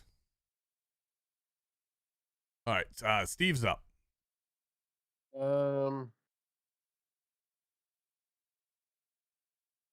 Do they currently hold office? Yes. Excuse me. No. Twisted. All right. Tulsi Gabbard. That is correct. Oh. That is correct. Tulsi Gabbard is correct. Well done, Twisted Geek. Good job, buddy. All right, next set of the initials is going to be one of those. Raise your hand on the panel if you heard me say one of those, so we don't have to have that question again. Excellent news. Thank you for the finger kush. One of those, this is what that means. Generally speaking, when we say it's one of those, it means it normally should have probably more than two initials. Like for instance, if we would have said M16 rifle wouldn't have been. What's a good like F-35 Raptor or something like that? It would be FR. You know, something to that effect. When I say one of those, generally speaking, it means it's two initials condensed down into something that probably should fill more than just two initials. The boys on the panel understand what one of those means. I'm just making sure everybody else does. Here we go with one of those on initial set number 2. These are, by the way, written by our good friend King Cooter, which we have to give a bit of a round of applause to. Thank you, King Cooter, for putting these initials out for us tonight so we can fill episode or hour number 2. On episode whatever this is of the world's Okayest gun live stream. RM Romeo Mike. RM, one of those. Romeo Mike. Spicy McDouche, you are up on the board. RM Romeo Mike, send it. Is it a company? It is not a company. Is it a vehicle? It is not a vehicle.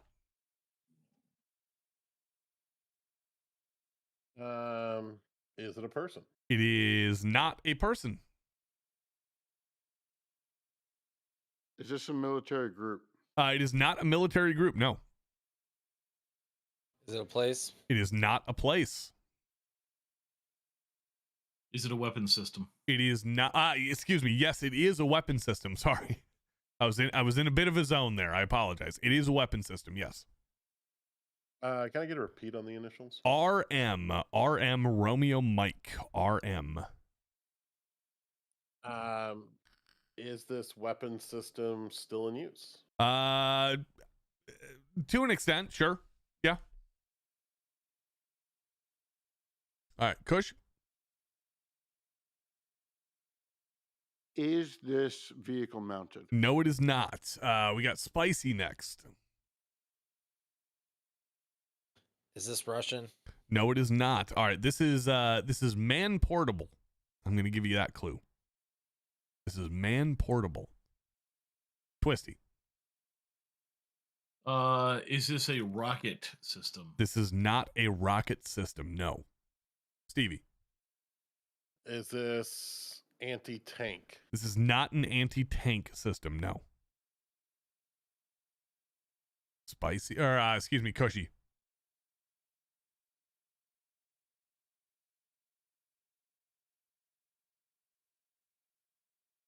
Is this a crew served weapon? No, it is not.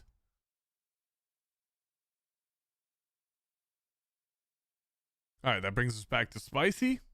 It does. I'm going to try to find a clue for you guys. Is it American? It is American, yes. Twisty? Spicy. Spicy going for it. Remington Model 700. Incorrect. Failure. Sorry, that's funny to me. All right, this was go ahead. Go ahead. No, I was go just ahead. gonna say this was in service. I don't know if I would say in service, but this is in production from 1974 to present.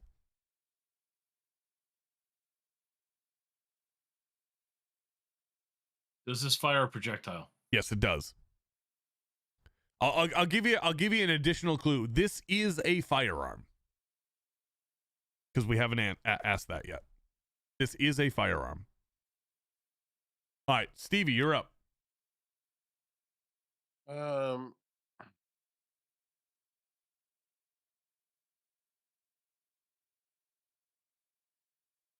Was this widely deployed during either of the Gulf Wars? No. Twisted. Twisted. RM9. No. Failure. Is this a rifle? This is a rifle. Yes. Twisted. Twisted. Ruger Mini 14. That is correct. Well done, Twisted. All right, ladies and gentlemen of the Tundra Nation, as the Tundra scorekeepers and historians put together the score tonight, what do we have? Who got the first one? Twisty with Well, 2. Twisty with 2. Starting off very strong. Well done, Twisted. Twisted, first of all, thank you for filling in tonight for Scotty. Scotty is out due to helping a friend who's going through some issues. Scotty is taken off to be the crusader who helps out their buddies. Twisty is filling in for Scotty. So well done and great start to the game so far. Here we go with initial set number 3. And that's going to be IS, India Sierra. IS, India Sierra. Spicy, kick it off. Is it a person? It is not a person. Is it a place? It is not a place. Is it a historic event? It is not a historic event. Is it a firearm? It is not a firearm. Is it a company? It is not a company. Is it a weapon system? It's not a weapon system.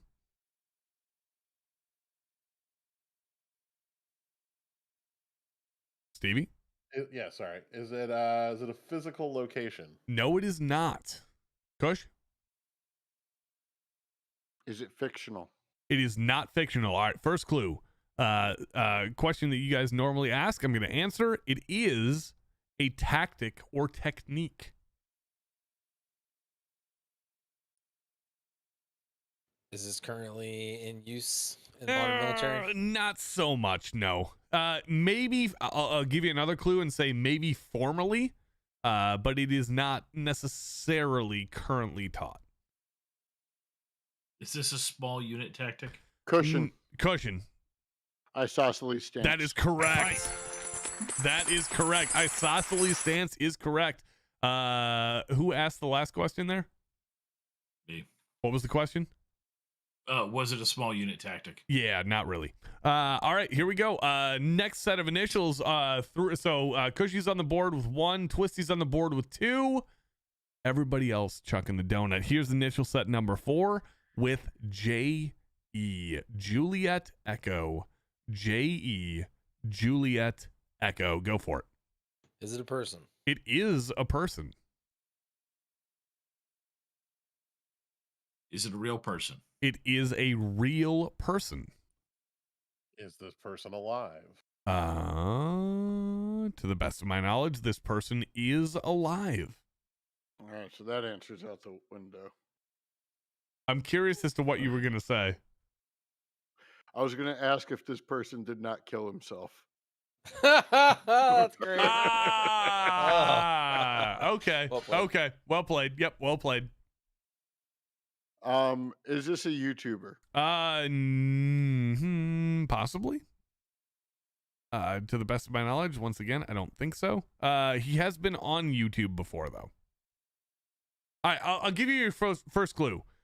This person has, in 2023, appeared as a guest on the Joe Rogan Experience.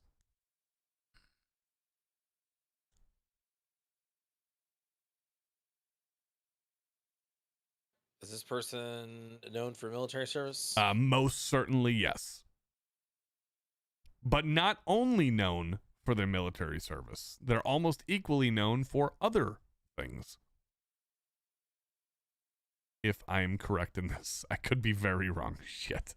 Is this person yes, also okay. a politician? No, they are not.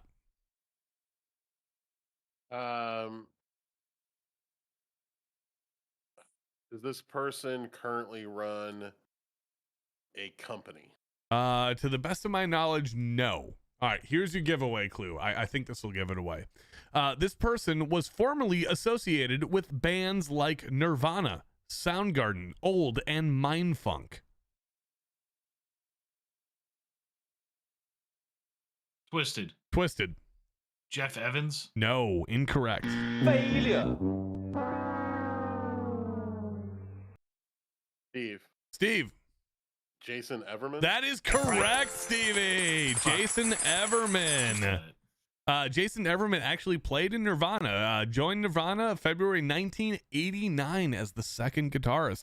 He listed as being the second guitarist in Nirvana's Bleach and appears on the cover, but did not actually play on any of the tracks. Nirvana founder Kurt Cobain said the credit was a token of thanks to Everman for paying a fee of $606 to the record album. There you go. So Jason Everman, formerly of Soundgarden and Nirvana, two not insignificant names, as well as Old and Mindfunk, and also Army Special Forces, who served in Afghanistan in 2013. So well done, Jason Everman. Well done. Sorry, I've got a lot of tabs open right now. I'm closing things out to get back to where I'm going. Here we go to initial set number 5. And we have another one of those. Raise your hand if you heard me say one of those. Excellent news. I'm sorry, Spicy. I know you're shaking your head, but I got to ask it for a reason. Here we go with FG. Foxtrot Golf. FG. Foxtrot Golf. Spicy, you're on the clock. Is it a person? It is not a person. Is it an aircraft? It is not an aircraft. Is it a place? It is not a place. Is it a title or a rank? It is not a title or a rank. No. Is it military related? It is. Hold on. Gonna have to look that one up. I don't think it's military related. Nope.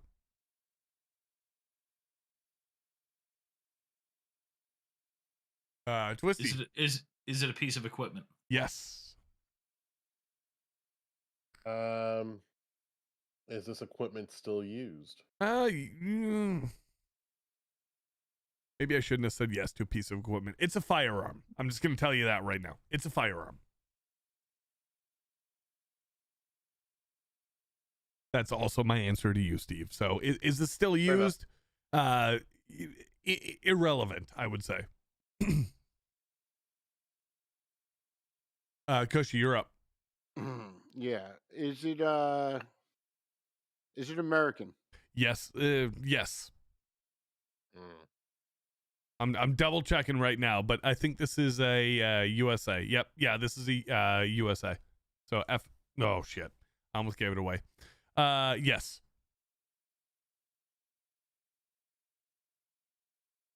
Was this an experimental weapon?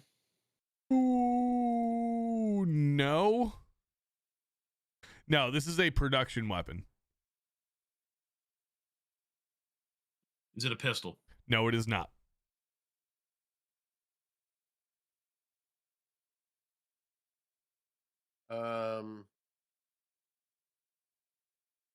Is this American? No, it is not. Wait. Twisted. Wait, Hold on. I already asked you if it was American. You said Yep. yes. Oh shit. Jawohl. Okay, hold on. You did.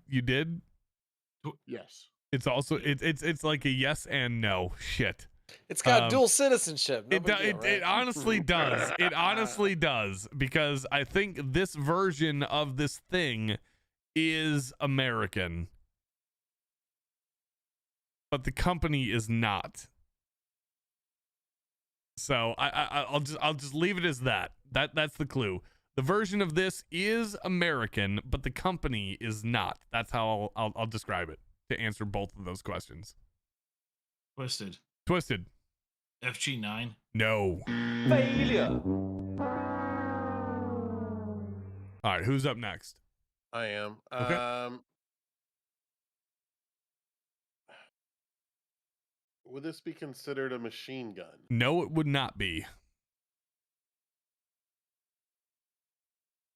All right, according to the blurb, this 6.6 pound fast handling carbine includes the right upgrades for constant control.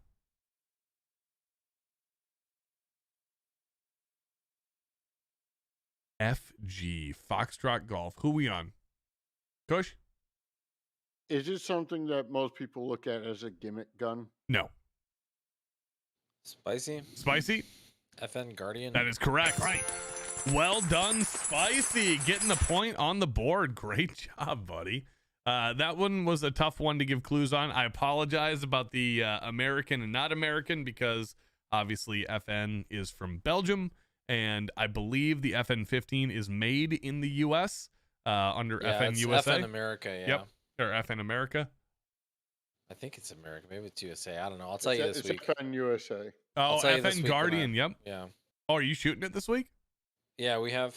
Well, we're not shooting it, but we'll be talking about it if it's new. Ooh. I'm not familiar with it, honestly. I'm Well, very nice. at the FN booth, apparently. Oh, shit. That's this.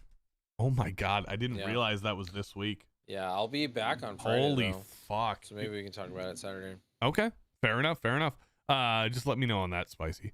All right. Next set of initials coming up to the halfway point in the game. Here we go with GB. That's Golf Bravo. GB. Is it a person? It is not a person. Is it a place? It is not a place. Twisty. Is it a firearm? It is not a firearm.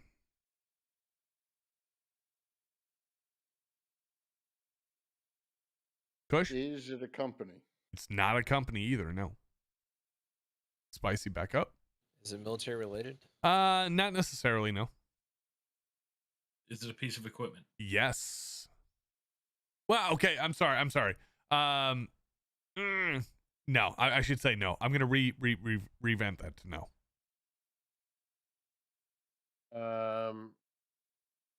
Is it something I could buy as a civilian? Sure.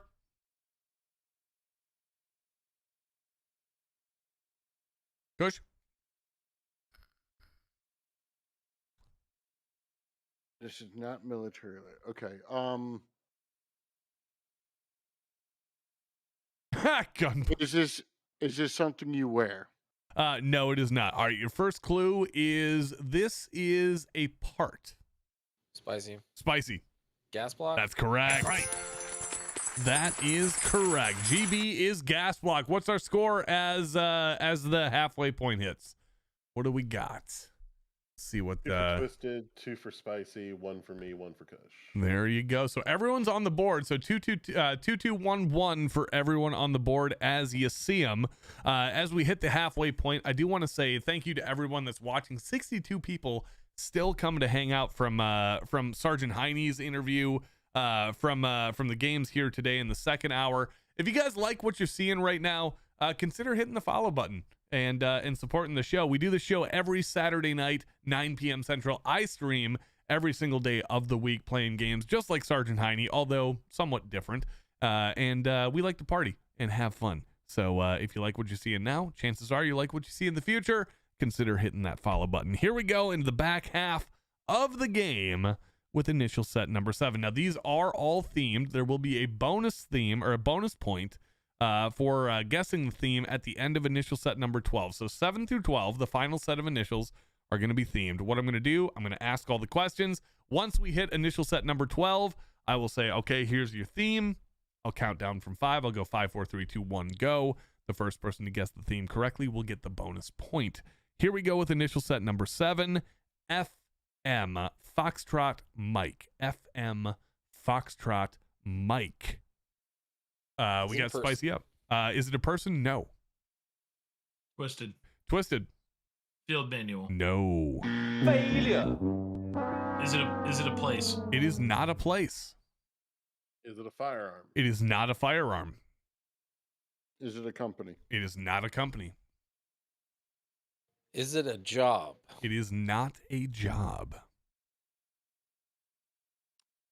Is it a equipment designation? No.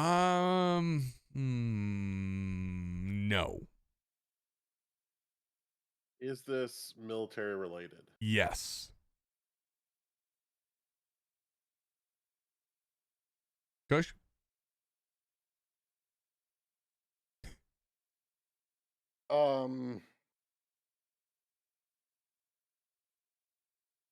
Is this the proper term for something? No. I will say that the first clue is this is a colloquialism or a nickname. Wow, that was hard to say. Colloquialism or a nickname. Is this a term that's still in common use? No.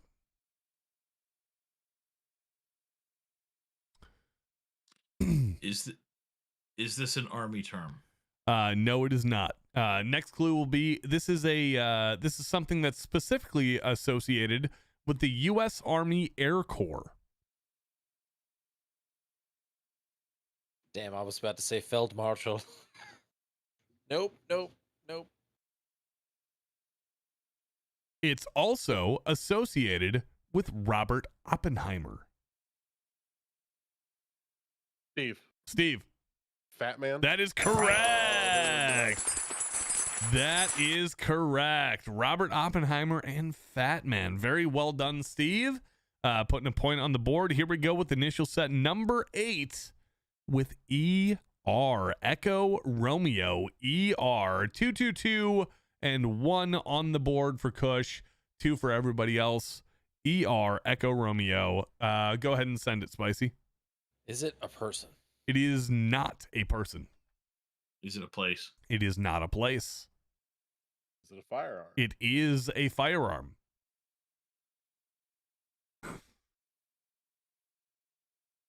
Is it a rifle? It is not a rifle.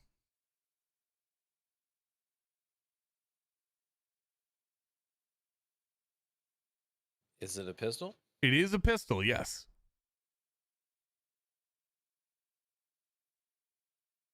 Cushion. Cushion. Enfield revolver. That is correct. Cushion gets the point. Wow, these are going relatively quick tonight. Very good to the panel. You guys have shown up to play the game tonight. There's not a lot of controversy, not a lot of craziness going on. You guys are just nailing the points down on the board. Weird. What? Weird what? What? No, I'm sorry, Steve. What is that supposed to mean? Nothing. No, I mean, seriously. What am I doing different tonight that makes it weird? You are less distracted than usual. 100% because I wanted to be on my best behavior for Sergeant Heine, so I made sure to limit my drinking. Yeah, so I was about to say, so on a 1 to 10 level, where are we at right now? We're about at a 6.5, maybe 6.5, maybe a 7. Huh. Whereas normally I'd be probably at about a 9 or a 10. I'd suggest this is a good spot for you. I mean, I'm wondering what other factor could be at play. What? I don't know. Feels like I'm able to get complete sentences out. What? Great success. Great success. I don't know what that means, Steve. I'm fucking with Scotty because Captain interrupt us. Oh, I see. Okay.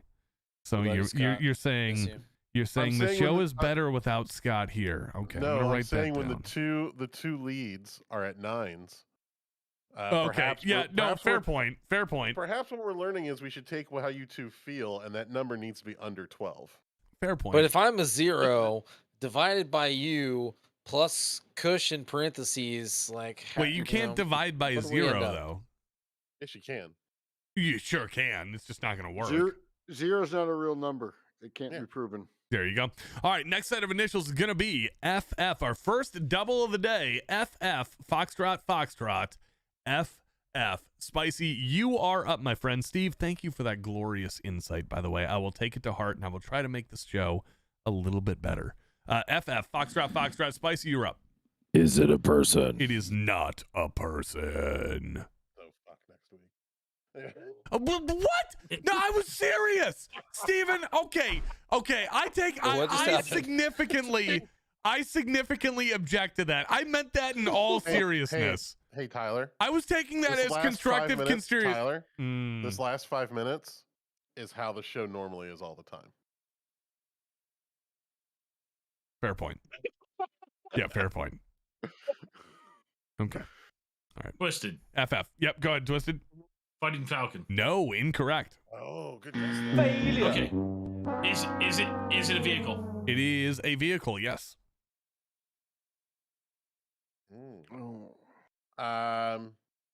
Does this vehicle fly? Yes, it does.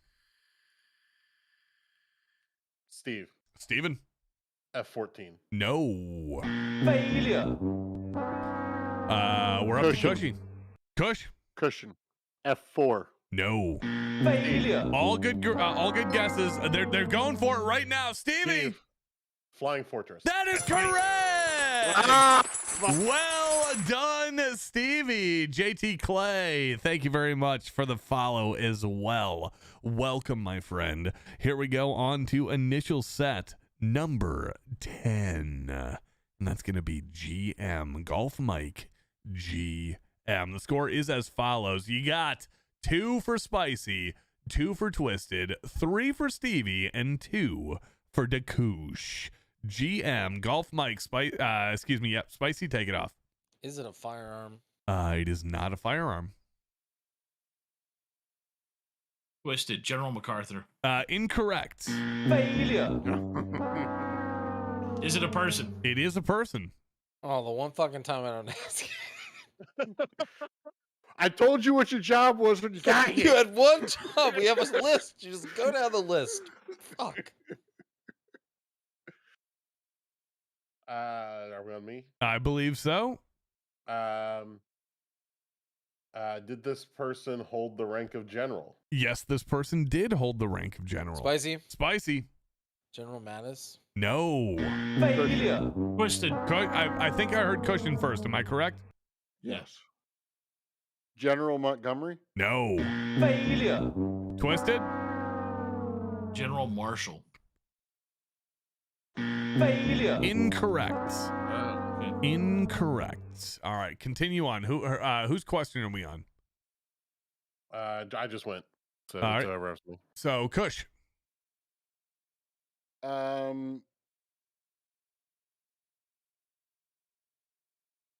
Did he serve in both World War One and World War Two? Let me look. I don't think World War One, no. But World War Two, definitely. All right, Steve? next. Oh, go ahead, Steve. I can't remember if Twist already asked this. General MacArthur? No. And Failure. yes, it was asked earlier. I All can't remember right, that this one. person was an American Army officer and statesman. He rose through the United States Army to become the Chief of Staff of the Steve? United States Army. Steve? George Marshall? That is correct. Oh, that was I dirty. know, I know. But hey, I that's said- the rule. That's the rule. You have to say it correctly. You have to say it as written. It's not General Marshall. It's George Marshall. Don't hate me. Hate Cooter. Cooter, fuck yourself because it's the right person with the same two initials. It's the rules of the game. It's the That's rules what had me of the fucked. I was game. looking for, we're all looking for General M's. Yep, it's the rule of the game. All righty, here we go. George Marshall was the correct answer, and that puts the score at 2 for Spicy, 2 for Twisty, 4 for Steven, and I love how I'm doing that. My daughter has me conditioned. 2 for Steve, and 4 for Steve, and 2 for Cushy. I'm perfectly happy to accept the more formal. I like it too, honestly. Steven or Stevie, the formal or the very informal name. I think that's just what you're gonna be known by. David. You mean, wait a minute. Yeah, I'm just going to be known by one of the names that you decide to call me? Yeah, Steve or I'm gonna Stevie. be known by- Chucker. You're just going to be known by 2 different names? Yeah. Or 3? Or 4? Okay, in all Well, fairness, what's changed since the beginning of your time here? No, I felt like the conversation was moving towards Steven. I'm using Steven because my daughter uses Steven, so that's going to be your name. And you're like, no, your name's going to be Steven or Steve or Stevie, whatever I get around to. Pretty It's much. fine. But what I'm saying is I'm very heavily influenced by external factors. I just felt like we were narrowing, and it was a twist to me, Okay. is what I'm saying. Very I was good. surprised by how that conversation went. Very Yeah, Nothing well, we bad. can't say, hey, bald guy. No, that is very Fair. true. Or bearded guy or bald guy with a beard. We can't really do that here. I'll shave my Um, beard. I'll tell you what. Let's go on to initial set number 11. You guys feel like doing initial set number 11? Yeah, Here we let's do go. it. It's going to be You have no DH choice. Delta Hotel. DH Delta Hotel. Spicy. Is it a person? It is not a person. Is it a place? It is not a place. Is it a tactic or technique? It is not a tactic or technique. No. Is it a vehicle? It is not a vehicle. All right, first clue. Think recast. It's a movie. Spicy? Spicy? Die Hard? No. Steve, Deer Hunter? No. Failure. Failure. All righty, Cushing, you're up. Or no, that was a Steve guess. Who were we on for question? I think it's me. Run. Yeah. Spicy. Okay. Is it a movie? It is a movie, yes. Was this movie made before 1980? Yes.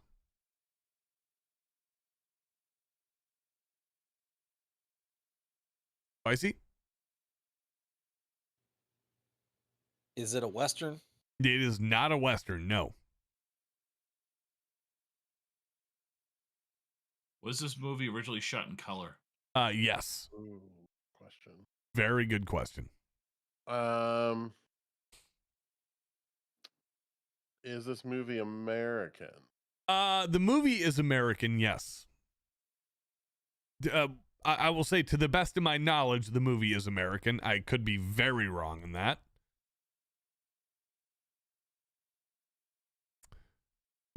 I'm like furiously trying to look it up right now. I'm sorry.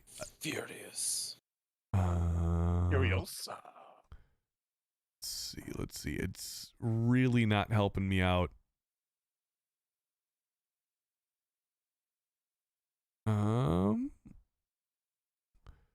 Wow. I'm gonna say yeah, but maybe not. Like I genuinely don't know on this one. All right, I'll say this. I'll say this as a compromise. This movie, as we talked about, grossed $56.5 million in the U.S. and Canada and $93.8 million in other countries for a total worldwide of $150.2 million.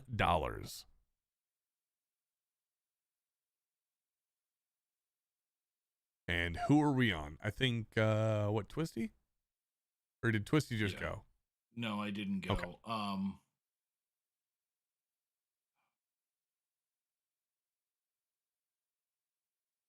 By the way, JT88 Clay got it in the chat correctly.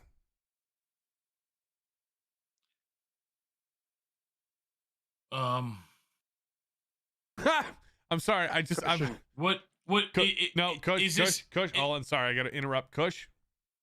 Darkest Hour. That's correct. That's right. Okay. I asked if it was made before 1980. And you said yes. Yeah.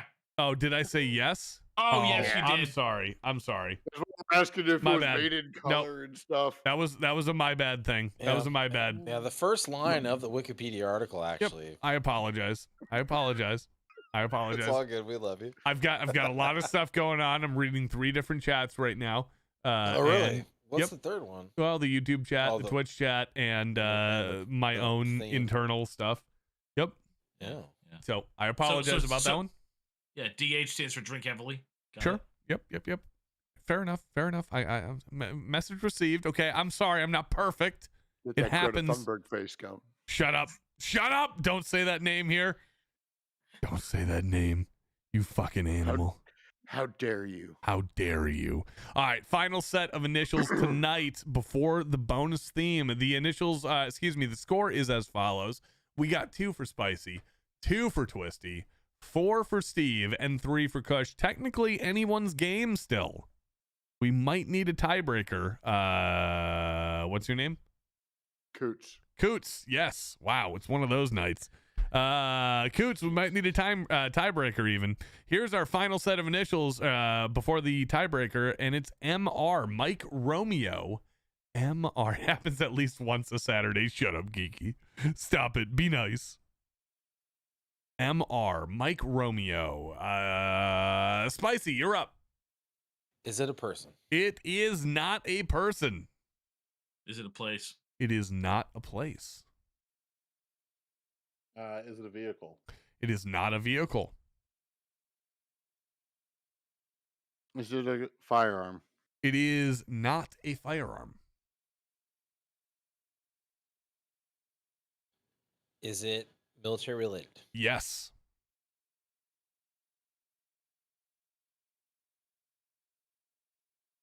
All right, first clue is this is loosely associated with the NFL.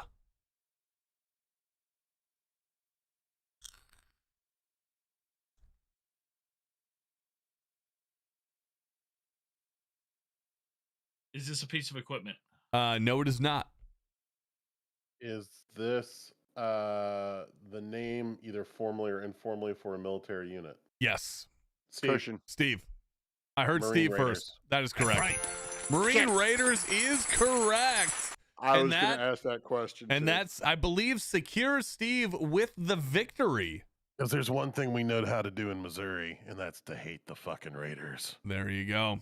Yes, and that is one thing that they are very well known for in Missouri. Hate the Raiders. All right, well, while that secures Steve with the victory, we still have a point on the board for Steve to say suck it, nerds, or for the rest of you to gain a point. Here we go with the bonus point.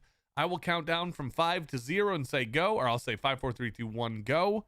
You will answer with your name if you think you know the theme. Here we go. 5, 4, 3, 2, 1, go. Twisted. Twisted. World War II. That is correct. Right. Well done, Twisted, for the bonus point. The final score, let's see, that would be 2-3-5-3, if I'm correct. Mm-hmm. Honestly, Twisted, not bad for filling in tonight, man. 3 on the board. Thank you very much. How do you guys feel about doing a little Tundra After Dark tonight? Sure. Let's do it. I'm down for it for a little All bit. right. All right. Well, we can do it. We can do it. Ladies and Feeling gentlemen, sober but ready. I am not sober in any shape or form, but I am also ready. Ladies and gentlemen, as we move into hour number 3, this game goes on as long as you want it to go. I forgot to do predictions. I'm sorry. Whoever did that, thank you. I think that was Twisted. Whoever did that, you're awesome. I'd like to say thank you to the Peel for betting on me. Oh, do I you? appreciate So interesting. Do you get to see who bet on you? No, I just get to see. Usually, get to see like the top 2 people who won, and Oh, the top 2 people who won were me betting on myself and the Peel. Ah, there you go. There you go. See, what's was rigged. interesting is I don't even get to see that. That seems very strange to me. It is If very you click strange. the top of the thing that pops up in the chat, where it says 167K Yeah. go to, you can click on that. It says it goes to 14 hours to Steve and the Peel. Yeah. What it tells me is it goes to Steve and Kush. It means more points were No, bet and could be allowed, or that's where they That, came. that, That's how they were bet. That's how they were bet. Yeah, I don't get to see who they go to. That's why I was curious as to see like why Steve knew what, like who donated to what or who bet on what. So I don't get to see that apparently. That's weird. If you click on that, you don't get to see that. Yep. I get to see the amount of points bet. Like I can see Steve, like there were 44,900 points bet to Steve. There were 0 points bet to Spicy. 122,000 points to Cushion and Normally the 0 right answer. to Twisted. So Right above that, it doesn't say 167.1K go to 14 hours to Steve and the Peel. nope. Well, That's all I get to see. So interesting, Twitch. Ladies and gentlemen, as we move into hour number 3 of the show, this is where we get to do a little segment of the show called Ask Us Anything. You get to ask us whatever you want.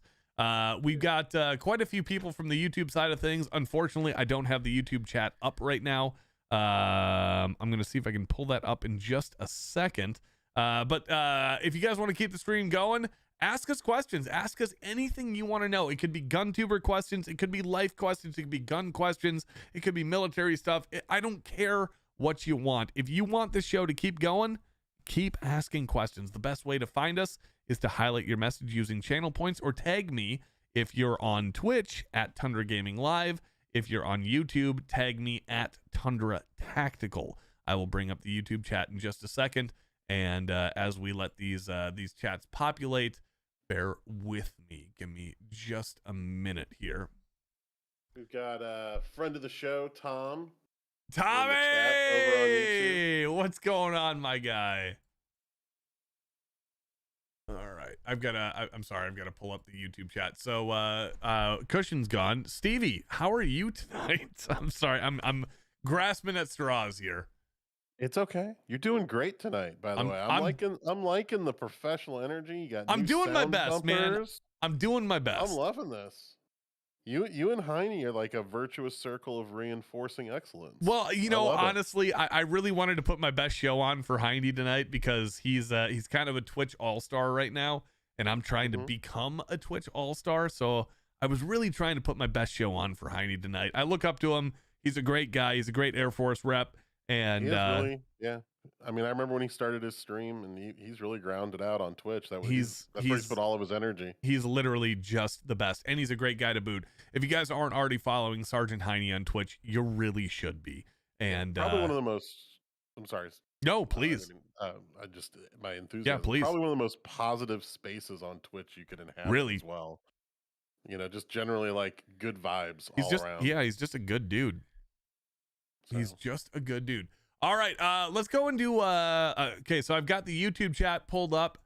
If you guys want to ask me a question, anything that you guys want to ask right now for the remainder of the stream, if the questions keep coming, we'll keep it going until these guys tap out. So the show is essentially up to you guys right now. The more questions you guys ask, the more we will get to.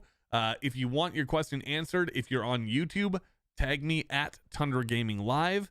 Excuse me, at Tundra Tactical. And if you're on Twitch, tag me at Tundra Gaming Live with your questions. I will do my very best to answer them. All right, first one coming in. Let's see. The Peel says full auto Mini 14 or semi-auto belt fed of your choice. Can't be Ew. converted. Anyone? No, I mean, neither. Yeah, ooh. You wouldn't take a full auto Mini 14? I would. I would 100% take a full auto dude, Mini that 14. and a GMC conversion fan, and I yes. am living out my childhood fantasy. Yes. Well- Okay, you're lying to me right now if you said you wouldn't take a full auto. It's Mini not 14. really a even comparison though. It's like, Like- oh, I'd rather have a machine gun, yeah, for Sure. sure. Semi-auto belt fed, like, Dude, I'm getting a cigar, a fucking, I don't know, whatever Hi, that Richard. jacket Take it handle easy. Smith wore, and I'm just constantly like busting my knees, jumping out of the back of a minivan in my driveway. how? There's only one of us in this crew that could even sport a mohawk and go chains, and I'm down for the cause. There you Shave my go. neck, let's go. There you go. Yes. Yes. There you go. I- All right, fair Wouldn't enough. be my first mohawk. I pity the fool, I suppose. Anyways, okay. Can we get a Mini 30 a full auto instead? I'll allow it. I'll allow it. That, right, that go would ahead, be take more that. dope. That would be more dope. Yeah. In all fairness, I would take a full auto Mini 14. I really would. I really would. Full It'd be auto fun. anything trumps a lot of stuff. And also, like a belt-fed semi-auto is just sad. It's like watching a It really dog with is. 3 legs. You're Yeah. happy it's walking around, but you kind of know it's missing its leg. Can we Yeah. can we save that line for a Ouch. video, Steve? That's a really good line for a video, honestly. Okay. Right, I would say write that one down for just a future video. That's a good line. Also, I see your support of the 49ers there. Yes. The 49ers pulled it off in the last minute and came back from behind to win the game and defeat the evil known as Green Bay. Well, as a Minnesotan, the evil known as Green Bay resonates very specifically here with the Tundra Nation. However, I'm not a big football fan, but I just wanted to say thank you for supporting the enemy of my enemy, and I appreciate you. All right, let's go on to the next set of questions, or the next question. Go ahead. Minnesota fans just upset they don't have no Super Bowl wins. What's the Super Bowl? That's if you said That's still true. Yes. In the modern NFL, they've had over 50 of them, and you haven't won one. Like, Not a statistically, you should have lopped into one. No. What you don't understand about Minnesota is Loserville, USA. The only sports title that we've ever won, ever, is the MLB title, right? The World Series, and we've won it twice. But it was 86 and I believe 91. And that's the last time Minnesota has won a title in any professional sport. And we have all of them. We have football, we have hockey, we have all baseball, basketball, we have all of the sports. Yet the last time we won a professional championship was, I believe, 90 or 91, something like that. Yeah, it sucks. Loserville, USA, Minnesota, Minneapolis, St. Paul. You hate to see it. Tom apparently can't spell tactical, by the way. All right, let's go It's to hard. what now? Said it's hard. Yeah, Tactical. I can spell it when I'm drunk. How's Pal World? Pal World is great, Dr. Catmilk. I've been playing it off stream to get Megan set up for it. We're gonna do a Mama Mego stream here in just a little bit with Pal World after I switch over games, and you'll be seeing that soon. Here we go. Let's see. The Peel says with the highlighted message, you're fond of the kit, or excuse me, you. Well, okay, I'll read it. What's that? It's you find, I bet. You find the kit, I'll provide the Mini 30 for that. Oh, okay, I see. All right. Let's see. Oh, not a lot of questions coming in. Minnesota is really good at being just okay at stuff. Yes, they are. Very much.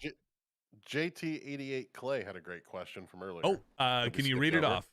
Yeah, sure. It was just the oldest firearm in each of our collections. Ooh, that Um, is a good question. I'll let Twisty go first I- on this one. You're still on YouTube, right? Yeah, don't. Yeah. Yeah, well, Okay. you know what? Fuck it. We've already grabbed one firearm on YouTube. Fuck it. Let's go for another. I No, don't, please. Okay. I think it's my 1917 Well, you got me beat. Eddystone. Oh, okay. So it's a P was a P14 the U.S. Army M1917. The Enfield. Yeah. The Yeah, but it's in 30 the- out 6. Yeah, the '06 Enfield. Yeah. Yeah. Yeah. Yep. That'd Yeah, probably I be. That's think- yeah. It's 1917 ish. Yes. Yeah, I've got 2 of them.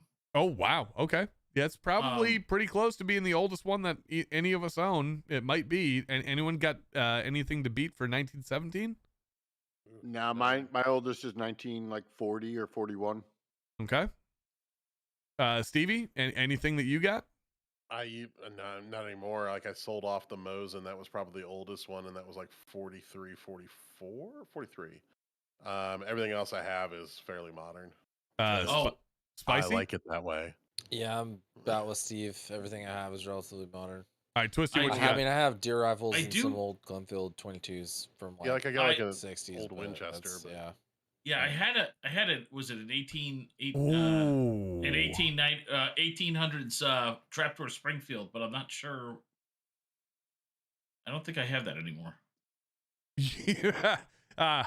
You know what, Twisted? That's a good position to be in your life where you have to say, I don't think I have that anymore. Like you have to go back through your Yeah. arsenal and just say, yeah, it's not there anymore. Shit. No, I dropped it off at the shop like a while ago, and I'm trying to remember how long ago I dropped it off at the shop for. You might have to go pick that thing up. If they even have it, they probably sold it. I have Yeah, no idea. you might have to go pick that back up. Well, you know what? Ended up being Yeah. a good question anyways. I've got a phenomenally... Okay, this is honestly one of the best questions that we have ever gotten asked as a collective group. I believe there's only 2 people here that can actually attest to being at this event. But everyone here is very well kind of entrapped in the GunTuber circle. Most of us have been, actually all of us have been to a GunTuber exclusive event before. And I think that we can all answer this question. Brizzy from the YouTube side of chat asks, how would you improve events like SHOT Show? I'm going to go around the horn on this one. I'm going to go around the Please start horn with on this Spicy. one. No, okay, yeah. What's hilarious here is we're going to start this off with Spicy. Spicy, how would you improve an event like SHOT Show? It's a really good question, honestly. Yeah, I guess it's like as a whole or anything in specific. Just, Let's say in specifics to people like or like channels like yours and mine. You know, the well, 100. for my first act as president, I'm gonna outlaw swag carts. That swag carts Oh are gone. God, swag carts Goodbye, are brutal. goodbye swag carts. Those I can't remember the company. I think it's SCS or something. I wanted to give them a trophy for the worst SHOT Show traffic Yeah, award, and they're like, "Thank you for contributing to all of the swag carts." yeah. I Can mean- you just quickly elaborate what a swag cart is and how it negatively affects SHOT Show? Sure. I'll have more to elaborate on Saturday after I've kicked a couple. Yeah, I'm sure you have. So it's sure you a will. cart that essentially is like a milk crate with a handle on it that's been given out by a company, and people walk around behind it. There are also like those little carts that people pull like their competition equipment at competitions, Yes. or like their kids in like a wagon. They're like There's people fucking with those they're too. fucking strollers and shit like But- that. Yeah. But a lot, like, and I hate to pick on the old dudes here, but a lot of times there are people that are essentially like a gun writer or someone that's signed up as media that doesn't write for a publication. They have a blog that they haven't posted on, whatever. And a lot of people are there just to kind of see stuff and hang out, which is cool. Don't get me wrong. So I mean, a lot of it I would change is probably having smaller events. Honestly, like having some sort of They way. they need to spread out the congestion of SHOT Show. Is I that mean, what you're saying? it's impossible to do that though, right? Like just based on the size of it, Sure. and considering there's not a lot of other shows in the U.S. that are that footprint, like it just is what it is. Yeah, and I mean we're talking when Spicy says footprint, we're talking about 300 to 400 thousand people over the course of 5 or 6 days in Vegas. I mean, this is a mass. If you guys don't know what SHOT Show is, or if you're new to the firearms industry, SHOT Show is an industry level event that includes the entire industry in and a lot one of foreign space. nationals Yeah. and a lot of European companies and shit. Like it's ridiculous. So yeah, I would love for it to be somewhere that's not Las Vegas. I guess that would, if I could improve it any way like that, not to be in Las Vegas. But Ooh, Tom, again, that's good. that size, like you kind of have to. Essentially, you're very limited on where you could even have it. Sure. Yeah. I mean, the Sands, the Expo Center at what is it, the Venetian? Yeah, it's a good place for it, but it's a very solid place, Spicy. So I would like to interject on this. Spicy, recap very quickly what you just said. No swag carts, maybe different location, maybe decentralized events that are more industry specific. And that's really like what I would like to see is more officially sanctioned, not necessarily NSSF, but just more officially sanctioned big events in the industry that happen outside of the end of January in Vegas for the industry. That would be the best thing that would happen for us is to spread that out and make it seem like SHOT Show, like for me right now, I'm missing SHOT Show this year, and I feel like I'm leaving so much on the table. NRA is a big event. There are a couple of other very big events throughout the year, but nothing has the same impact, if you will, as SHOT Show for the industry and for the industry and for content creators. And it sucks when you can't make it, but at the same time, SHOT Show isn't fun. Like it's not like the work day at SHOT Show. This might sound crazy for those who have never been there, because from the outside looking in, SHOT Show seems like the greatest possible time you could potentially have as a gun tube, a content creator in the firearms world. And for the first 2 years that you go, it really is. It's fantastic. But past those 2 years, if you're committed to building your brand, building a firearms base in your social circle, it becomes not so much fun because it turns into work. And I suppose that's probably the case with any industry that you work in when it goes from like passion level to career level.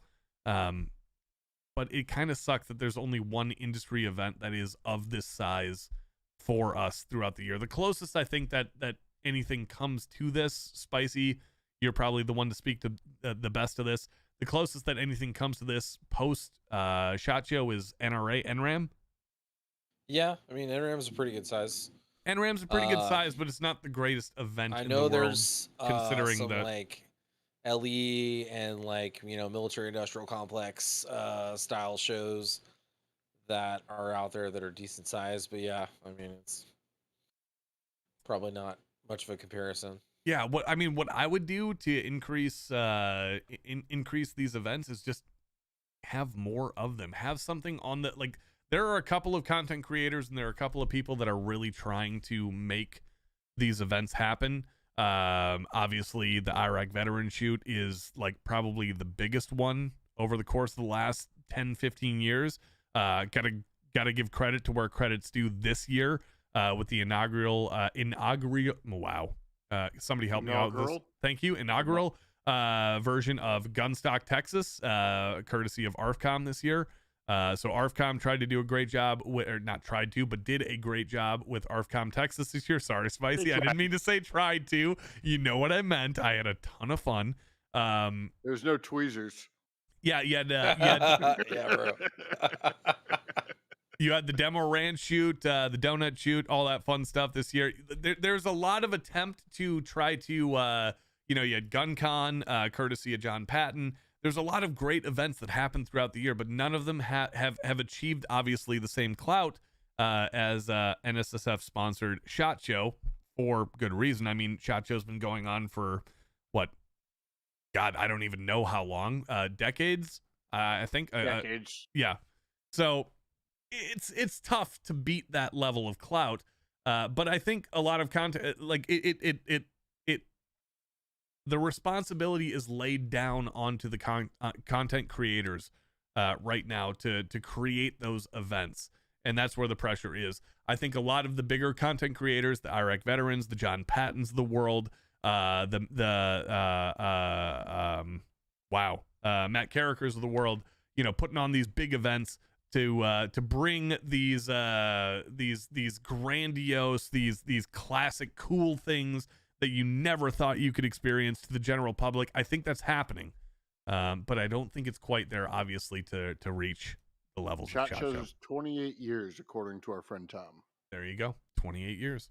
So thank you, Tom, for filling us in on that. Here comes another one. I had another one from SHOT Show. Okay, here. This is coming from our buddy Tom, great friend of the Tundra Nation. He says, here's one of my favorite games for the group. Would you rather, 1, clear a building full of well-armed bad guys with a Sky CPX-1, or have dinner and a movie with the Yankee Marshal?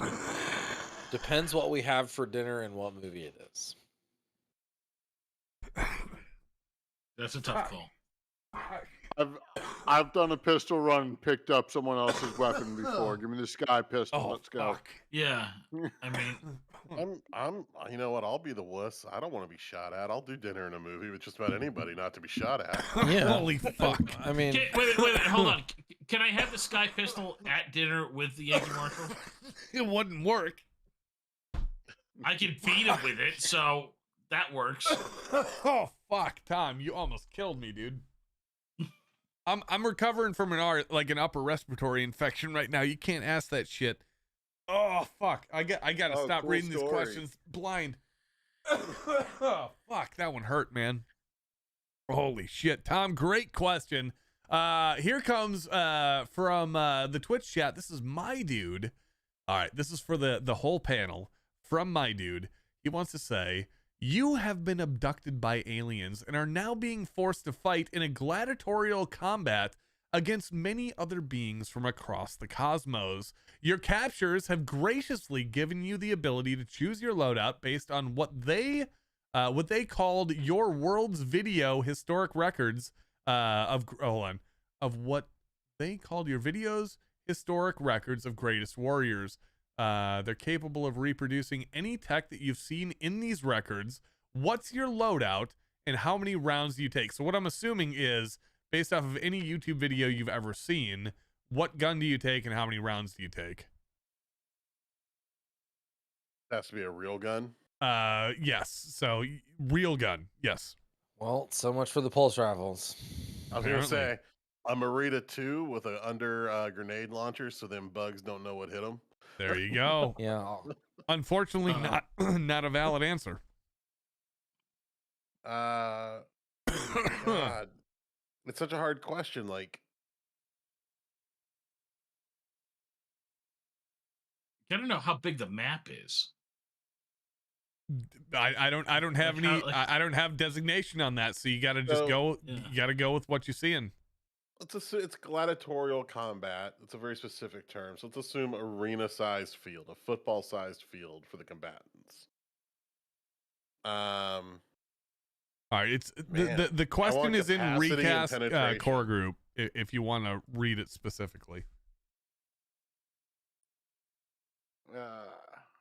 So read it up and give your answer based off of that. I'm thinking. I think I want something weird. I like like- weird. I think I want a 450 SOCOM AR. See, I like a I big-ass honestly backpack. like that question. That's a good answer. I just want something that can penetrate anything. You talking about like a 458 SOCOM AR? Yeah.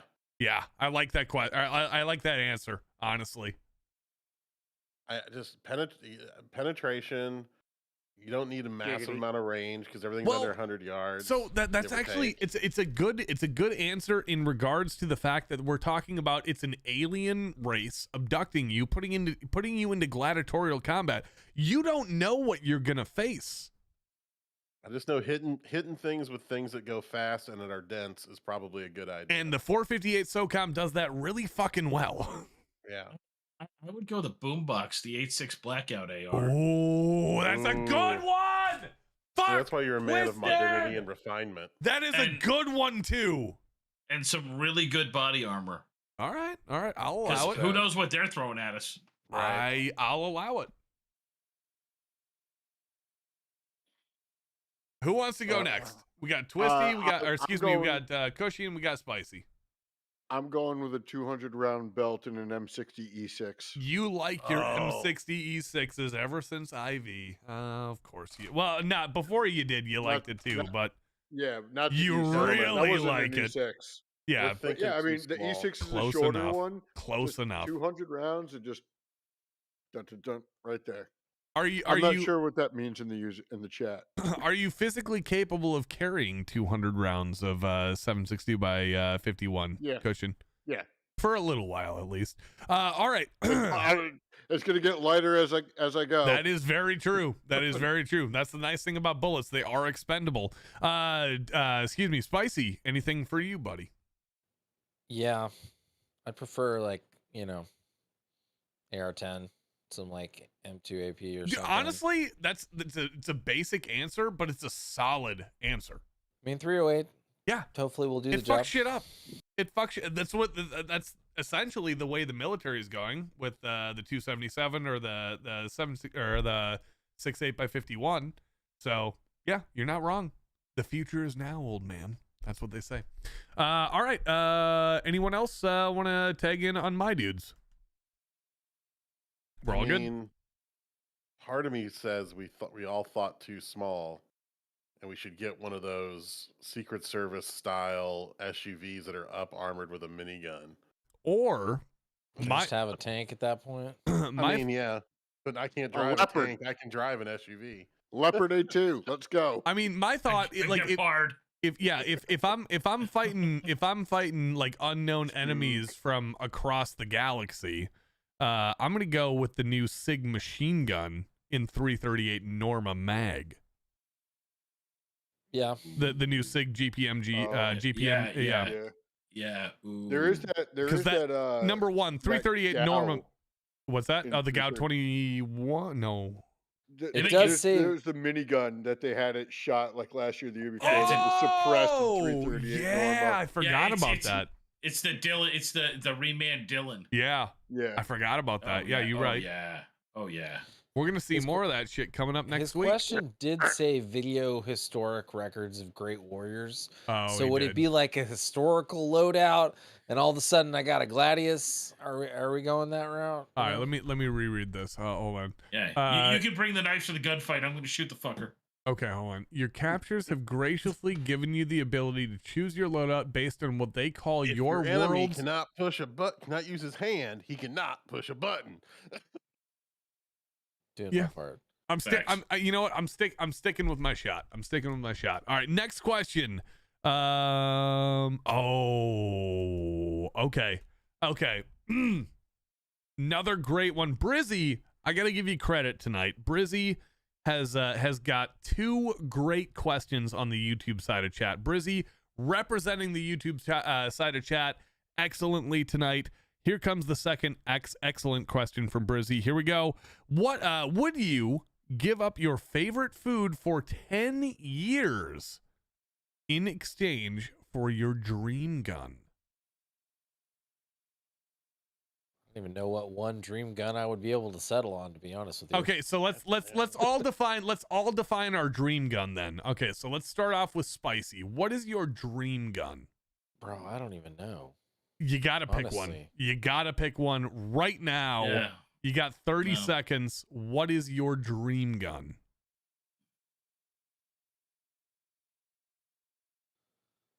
Take your 30 seconds. It would probably be an M60.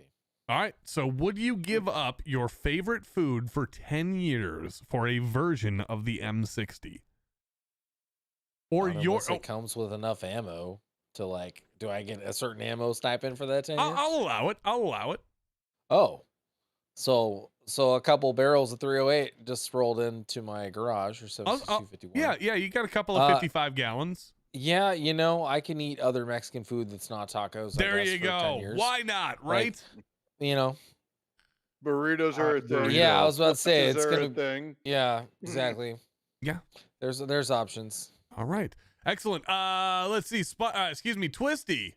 Would you give up your favorite food for 10 years in exchange for your dream gun? What would be your dream gun? Maybe a Mark 20. Okay. The whole kit. I think it's a Mark. It was a Mark 22. Mark 22. Which one specifically are you talking about? The it's a whole system. It's the replacement Cyper system for the Barrett, where it's a 338 Norma, a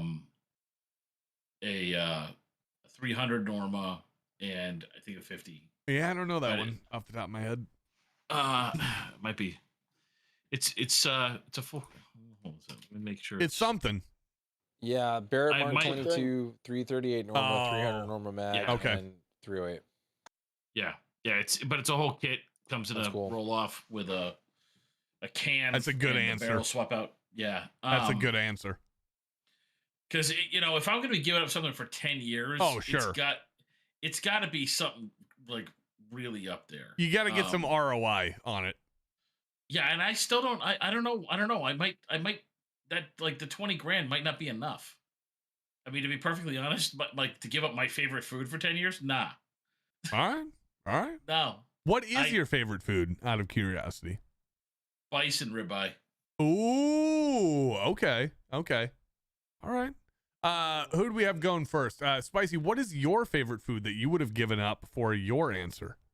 You said it. It would have been tacos. Tacos. Okay, cool. Let's go with Stevie. You're next. Your favorite food and what you would give up for it for 10 years for a firearm.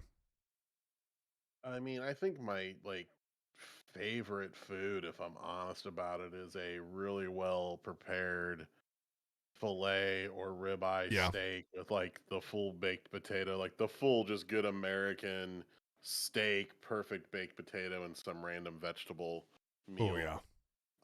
Is my go-to. You just can't beat a good steak. So I mean, make this question heard, I'm just gonna say I have to give up all steaks of any sort just to be safe, because I don't want to cheese my answers. It's a sirloin, not a ribeye. Sure. So, you're playing realistic here. I like it. I'm not gonna lawyer out of this question. I like it. So that's probably what I'd give up. But I'm trying to think. Man, my taste. Sometimes I really am just a basic bitch. As bougie as I come off, sometimes I am just a basic bitch. I think I'd want an old school, hit it out, late 80s, early 90 MP5 with the suppressor, just to like an MP5 SD3. Yeah, but with I want the 80s loadout version of that. I think that's the SD3. I think that's the SD3, honestly. And I just want I love HK stuff. That's my bougie side. That's my bougie suburban side coming out. And I've that's the gun ever since I saw it as a kid. I'm that's the gun. That's it. That's the cool gun. Full auto, ready to play. Iranian terrorist LARPing. All right, we're going back over to the Twitch side of things because YouTube is Tyler, sorry. Yeah, would you give up pizza for an MP7? Absolutely, I would 100%. Yeah, for 10 years. For 10 years for an MP7, it wouldn't even. It's not even a choice. Let's immediately would. Okay. All Italian food. Hold on. Let's continue with this. You guys keep raising the stakes for me until I say no. Okay, for an MP7, because you guys know that's my ultimate unicorn gun. Keep pushing me until I say no. Something involving mayonnaise. Pizza, tacos, and burritos. All right, hold on. So, Spicy's, that's the easiest question Anything involving mayonnaise, I'm out. MP7 all the way. Who's next? All Italian food. MP7. All Pizza, Italian. It's burritos, noodles. and tacos. Pizza, burritos, and tacos. Now we're getting close, but I'm still picking MP7. Anything. No red meat. Hold on. Ooh. Anything spicy. Done. Spicy. I'll pick spicy food. You're now a vegan. No. So the reason I draw it with spicy food. Cushing knows me almost better than anybody else. He knows that I don't have a sense of smell. So the only food that I can taste pretty much at this point is spicy food. So the only enjoyment that I get out of food at this point is really spicy food. And pizza. Cat milk says, yeah. You have to cook for yourself. No meals from Megan. No, no. I'll absolutely give up the MP7. My wife is the best thing that's ever happened to me. Period. Dot. No, you didn't have to give up the wife, just her cooking. No.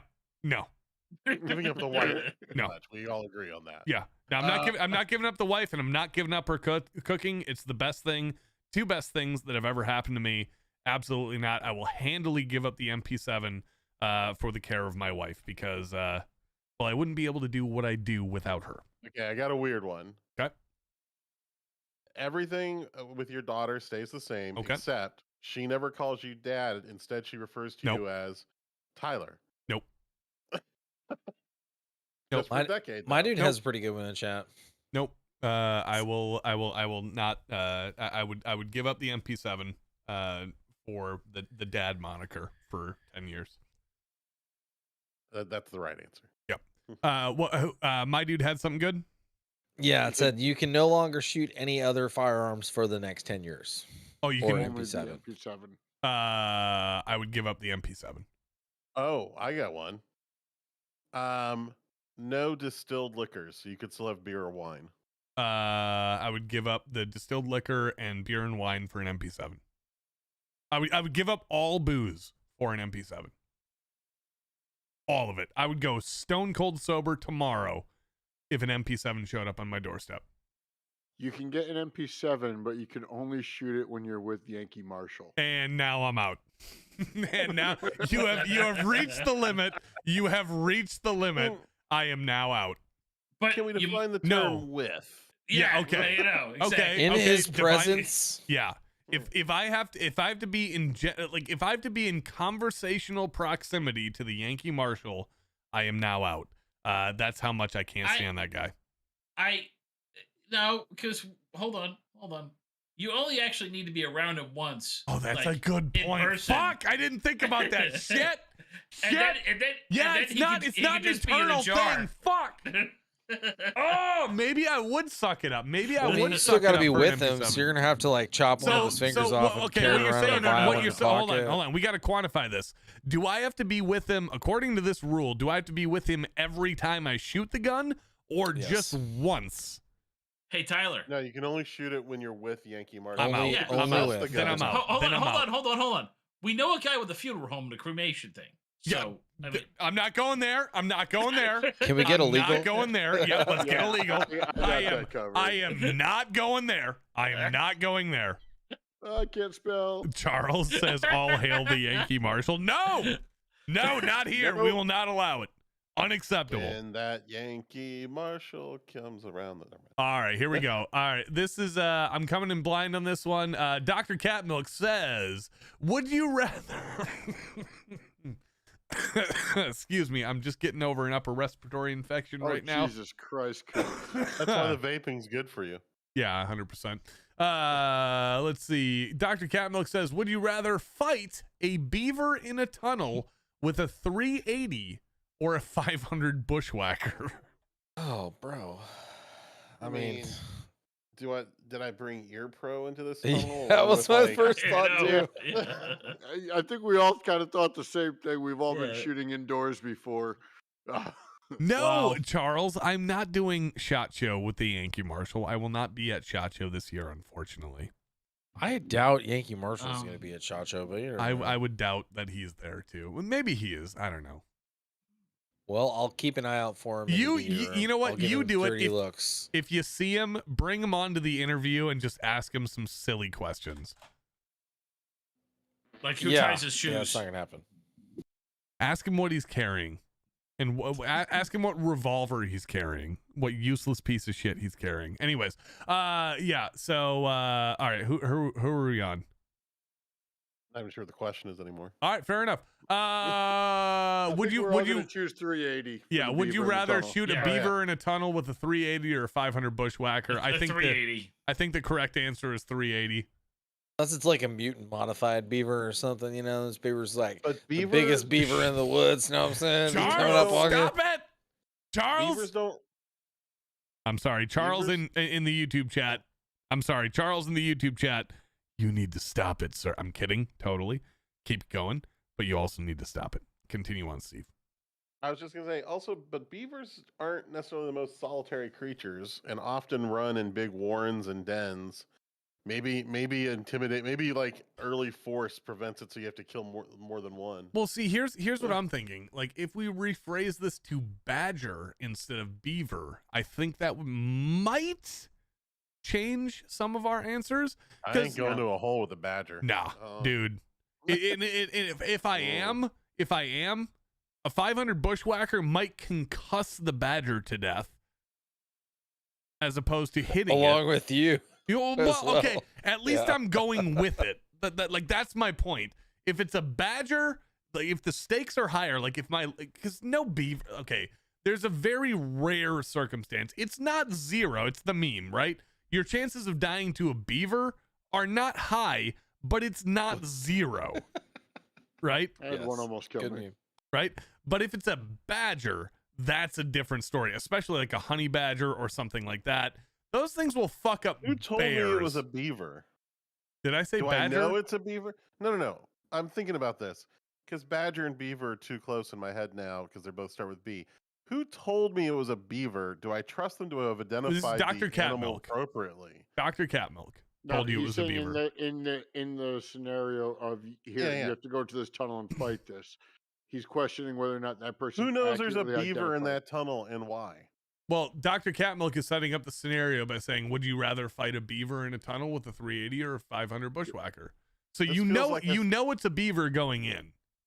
You know what this feels like? This Hmm. feels like a solution just asking for some gasoline in a match to be poured down the right 100%. hole. 100%. All right. This is coming from this username, not exist. It says Uncle Cushion. Okay. I'm gonna read that. Okay, I'm gonna read it just like it is. It says, Uncle Cushion, beauty's delight, radiant spirit, pure and bright, graceful charm, a heart so grand, in every way, the most beautiful man. And I agree. Cushion is, well, he's not beautiful, but he, in Definitely spirit, in spirit, he You don't is. get to determine beauty for all people, all places, and all times. Yeah, I think I do for my show. Yeah, I do. I do think for my show, I do get to define who's beautiful and not. Whether he's objectively not wrong. whether I'm right remains to be seen. But I like this username not exist. I like his limerick here. Uncle Cushion, beauty's delight, radiant spirit, pure and bright, graceful charm, a heart so grand, in every way, the most beautiful man. And you know what, Cush, in light of obviously recent events and of course the history of our channel, I think I have to agree with you. Let's move on, shall we? See if we have anything else. I don't know if we actually do. Oh, yes, we do, actually. Okay, Brizzy coming in with number 3. Let's see if Brizzy gets the hat trick. Says at Tundra Tactical from the YouTube side of things. Would you rather? Okay, hold on. I gotta read this one first.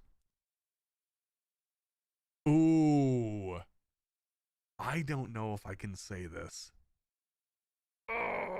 If you learned about two friends having an accident in which one friend accidentally shot the other, but it was only a flesh wound, who would you more want to be in that situation? The The guy person who finding got- them. That Yeah. essentially happened to me in high school, but the dude did not. It was Oh. not a flesh wound. Would you care to elaborate, or is that too deep? Oh no, just dudes fucking around with guns. 22 dude shot this two kids sitting on a bed. Dude next to him shot the other guy right in the neck, and he fucking Dunzo. adios muchachos. There you go. Holy fuck. Yeah, I mean it's a great cautionary tale about gun safety. Sure it is. You know, if nothing else, 22 fucking around selling drugs when you're younger. You know, Yeah. Also, you can't make try good to kill the choices. neck. And you yeah, have to don't pack be the, dumb. Yeah. God, we had a church safety. Here's a fun story from today. All right. We had a church safety team first aid training, which was taught by a dude who's like a 30-year paramedic. He's been a fucking helicopter paramedic. He's worked in different places, like super experienced dude. But man, it was like half of it was like TCCC and the other half was I learned about AED, the one we have at church today, which is cool. But man, So just real quick, well, like you're talking about A&D and like TCCC. What are those things for people who might not know? oh yeah, sorry.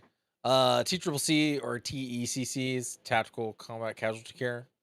So, What trauma would that medicine be? stuff, Like in layman's stuff terms? involving when people get shot. What do you do? Sure.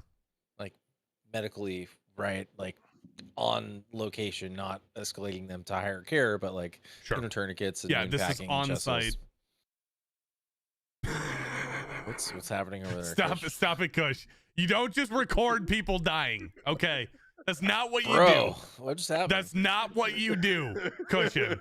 That is Kush not what decided he you was do. gonna go for the likes. You go viral, sir. Yep. Yeah. Cushion is like, I need money, so I'm gonna find a way to go viral on YouTube. That's not what you do, Oh. Cushion. No, you do TCCC. There you go. Spicy, you're right. You're right. Cushion is a deplorable human being, and we love him for it. We really do. We really Bro, do. But he's a camera phones did deplorable not human being. exist when that happened. To be honest, No. you know, I had like an Cushion, Nokia you're brick a phone. you're a horrible example of humanity, and I hate you and love you at the same time. Welcome to Florida, bitch. Yeah, right. Welcome to Florida, man. Welcome to Florida, man. All right, you can no Cushion longer. decided he was putting GoPros in everybody's med bag. Oh, okay. So, I did we get to the you can no longer shoot any other firearm for the next 10 years in the Yeah. MP7? Okay, we did do that. Yeah. Sorry, I'm just catching up. Let's My see. dude had one. Okay, go ahead. Basically, from the folks here, the regulars that do the stream, if you had to like take a gun from one of our collections, what gun would you take? Say it one more time. I'm sorry. Well, here, I'll just read it. Hold on. You have to take one gun from each of the main crew. What are you taking for who and why? From who? Anyone. From who and why? So you gotta Okay. take guns from the main crew, redistribute them for an unknown scenario. It's only guns. Yes. Ah, just shit. guns. Because I would have said Spicy's tourniquets. Oh, if I had to take one gun. So realistically speaking, I don't really like outside of Steve, I don't know what guns you all have. Steve's the only one that I've ever been to their house to see. So I feel like I have to I feel like I have to go with Steve. And you could do worse. yeah, you could do worse. and I probably should do worse with my answer. I would take all of Steve's P90 magazines. For the comedy answer, I would take all of Steve's P90 magazines. Are you taking the Go ahead. gun? No, Or no, just he the doesn't even magazines? have a P90 anymore. He's just got like 10 P90 magazines that he's trying to sell, so I'd take them off his hands. I'm not even like trying implies that I've listed them. Mhm. They're still sitting where they were sitting the last time you were here. It's like it's just not. I'm having bad thoughts about reacquiring one, and Why Yeah, don't you get you- one of those AR Dude, uppers Steve- that takes the? that's actually what I'm thinking about doing. No, you know you're gonna buy another P90. Just SBR it and make it cool. No, Bro. no. I am not going to buy a P90 until I'm legally allowed to own machine guns, which requires a lot more paperwork than I'm going to do right now. Stargate SG-1 LARP. I'm telling you. Yes. Talk that's to 100% Mike. where I'm going. Just go Keltec. What? No. Did you just say just go Keltec? Dude, that is Yes. that is the worst advice anyone has ever given to anyone on the history of the planet. That's like saying, "Oh yeah, you need a carry gun? Yeah, just go Sky." Like Totally John fine. Wick. Bro, It's like if you've Keltec seen- makes decent, like, a They- variety of products. Okay, You can okay. at least give them that. Thank I you. would legit- Okay, oh, no. dude, that's a great question. What Keltec product would you own? Oh, yeah, RDB all day. I think I answered this last week. I would say the Keltec CMR30, the PMR30, and the RDB would be the 3 Keltec products I would own. Any of their 22 meg MP7 at home offerings I would own, and the RDB. Yeah, the MP7 at home is horrible. I would do an RFB. If Yeah, I or was gonna get RFB, one from them. RDB. Yep. I'd go with the RFB for the 30 cal. What about advice? Hold on. Oh my god. Charles. Oh my god. All right, Charles Hetrick is saying, I'm taking the 224 Valkyrie and trading it to the Yankee Marshal for his Stars Beretta. I hate you so much, Charles. I hate you so much. I hate you. Oh my god, you Easier make to me find so ammo for angry. one of those. I know. Shut up. You know what? You can find ammo for the Valkyrie. You just can't find the good stuff. Shut up. Shut up. I know I'm wrong. I know I'm You're wrong. not wrong. You're not wrong. I know I'm wrong. You bought into something that does what it does very well. No one else wanted to buy it. I know. I'm so Didn't mad. they say the same thing about Betamax? Shut up. Yeah. Shut up. Shut up. Oh, we just made a joke about that No, too. not Betamax Pro. That was actually good. But The Valkyrie, man, it's always a sore subject here. It sits right there. You can hardly see it on the gun wall, but a it sits beautiful right rifle. there. It is a beautiful rifle, and it shoots great. It shoots great, but Yeah. federal. Okay. It shoots great, huh? When was the last time it shot? 6 weeks ago, actually. Is it right next to your 30 Super Carry? Shut up. It is not. I have 600 rounds on standby for the Valkyrie. I can shoot that whenever I want. And I shot it But like 6 weeks ago. Now, but what I love about you, I do, is you suffer from a similar problem that a lot of folks do. You'll be like, I got 600 rounds to the Valkyrie. And I don't want My to God. shoot it. There you go. Because then you only have like 400 rounds to Yes! the Valkyrie. Fuck. God damn it. Federal, send me some more 90 SMKs, please. Federal, Hey, I'm looking at you. 5.7 for something else. Just let me know. Yeah, we can do that too. Well, I'm sure Federal has. Does Federal have 5.7 rounds? I think they do now. Yeah. Yeah. They I'm did. I'm FN sure. had the monopoly for a couple years. And Yeah. then- Let's see. Okay, so this was coming in from Brizzy. This is a really dicey one. Good. This is really dicey, and this is probably okay. I'll tell you what.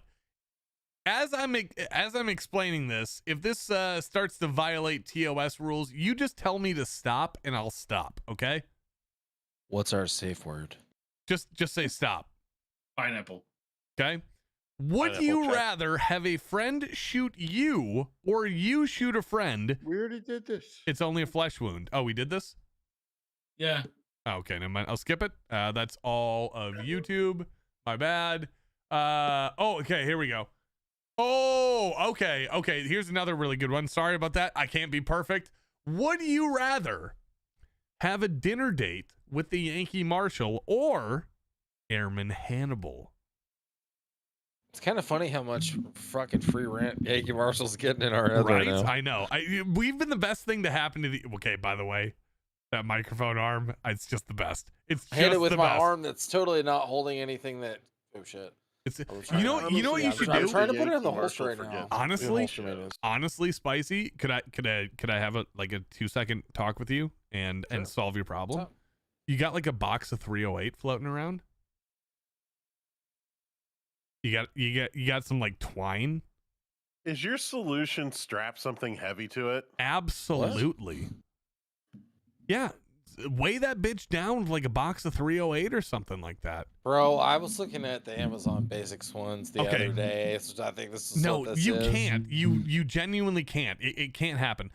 The reason I bring that up though, the reason I bring that up is for the longest time in the early stages of the Tundra Crew, we actually shot on like one of those like free cam, like steady cam rigs, like those weighted, like the old school Gimbals? Hollywood rigs, not gimbals, but they just had like, it was like the big long stick and it had the Glide cam? weights. Yeah, glide cams. Thank you. And you know what we used to use for the glide cam weights? Boxes of 308, and it worked fucking great. It really worked great. We'd duct tape boxes of 308 together and duct tape them to the bottom of the rig, and it worked fucking great. So, box of 168 grain at the bottom of your microphone. Hold it down. Doesn't shoot up anymore. Anyways, let's see, where were we at? Yeah, would you rather have a dinner with the Yankee Marshal or what we learned to be Airman Hannibal from Sergeant Heine's description? Yankee Marshal. I think we could all agree the answer is the Yankee Marshal. The one least likely to try to eat me Yes. in a non-erotic way? Yeah, it's the Yankee Marshal. I don't want anything to do with this Airman Hannibal guy. In all fairness, Sergeant Heine has a lot of wonderful, amazing, and great qualities to him. In my opinion, his best quality is his storytelling ability. He is an unbelievably good storyteller, and his ability to tell the story about Airman Hannibal, it's one of the most ludicrously, unbelievably crazy stories I've ever heard in my life. I don't want any fucking thing to do with that guy, ever. Period. Dot. I would happily have a terrible, awful dinner with the Yankee Marshal to avoid talking to and existing with Airman Hannibal. Have you actually ever met the Yankee Marshal? No, I have not. I'm sure we could talk about Star Wars or something. But you know what I mean? I'm sure. Like that's the reason that I said, like, there is something there that involves not eating human flesh that I can talk about with him. I can talk about, hey, have you ever seen one of my videos? No one discussed what was on the menu in either meeting. Oh. Earlier we had talked about movie. It did our movie. Yeah, I wanted to know what we were having. Well, Yeah, there you go. Would you rather eat human flesh with the Yankee Marshal or Airman Hannibal? Oh no. Yeah. Are you gonna get Airman the shakes? Hannibal? One of them's gonna know how to cook it. Thank you, Steve. You went right where I was thinking. Oh my god. See, I was thinking, would you rather eat the Yankee Marshal with Airman Hannibal or Animal Hannibal with the Yankee Marshal? Look who's coming to dinner. Yeah. Okay. My sure dude says you have to take one gun from each of the main crew. What are you taking and why? My bad, forgot to highlight it, he said. What are we laughing at? What are we laughing at? What are we laughing at? What are we laughing at? What are we laughing at, Tyler? Huh? Yeah, no, I'm asking you. What are we laughing at? I have no idea. That's all right. Oh my I thought god. Steve was laughing at what I said. What happened? We didn't hear you, Kush. Yeah, what did you say, Kush? I'm sorry. Oh, I said I was serving kidney. I thought that's what you caught and were laughing at. Oh no. No, I missed that. I missed that Some entirely. fava beans and a nice Chianti. I missed that one entirely, Cushion. Yeah, that was well played. It was well played. Here, Cushion. After that one, I gotta give it to you. Would you rather? Excuse me. You have to take one gun from each of the main crew. What are you taking to? What are you taking and why? Okay, I'm gonna make myself a nice little collection of assorted stuff. Okay. I'm gonna take one of Spicy's very nice kitted out ARs. Okay. It's a good Maybe call. not his favorite one, but he's got several in there. I've seen a bunch. He's got of some ones. very nice ones. Yep. I might maybe.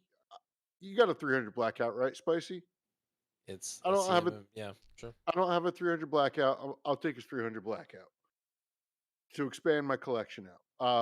From Steve, something that I didn't know he had until recently when we wrote a video. An M&M 10X, Oh, okay. little AK type gun there. That's more modernized. Take that. Well, Cat Milk chimes in. The secret is to run it with PMags, and it runs great. There you go. There you go. From Twisted, I'm taking his 338 Lapua Magnum, I like it. I like it. It's a good call. and you're losing your Swiss K31. Fuck you. I would literally fight to the death for that thing. But you know what? If there was, I'll tell you. For the collection, it's like I have like a little bit of everything now. I'll tell you. know what I I'll mean? tell you, Kush. I'll tell you this. I would fight to the death for that gun. But if I were to give it to somebody, be you. There I you would go. Shoot the hell out of it. That's terrible. I might have to take it back now. He's gonna Don't- treat it like a Mosin. Yeah, don't shoot the hell out of it, I'm please. put on scav raids with this bitch. Just I'll carve tell it you into what. the I'll tell you what. sock. I'll tell you what. I'll give it to you and the ammo. Oh, and only the ammo. The only ammo you're allowed to shoot out of it is the ammo that Twisted gifted to me. And now Twisted is gone from the chat. Yeah. Wonderful. I don't know what happened to his cam. Fair enough. Twisted, are you there? Still there, Twisted? Nope. Hey, all right. First Focal Plane resub 16 months. Let's go, buddy. Thank you, First Focal Plane. Our Canadian brethren from above the line. You love to see it. All right, Brizzy. This is exclusive to me. Brizzy would like to ask me, do you have a hidden talent? I'm gonna redirect this to the panel. What do you guys think? What do you guys think my hidden talent is?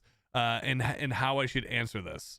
Cushion? Is this like a stupid human talent? I don't know. Or one of those things like you can open a Starburst without touching it with your mouth or something? You guys have known me for a pretty long time, especially Stevie and Cushion.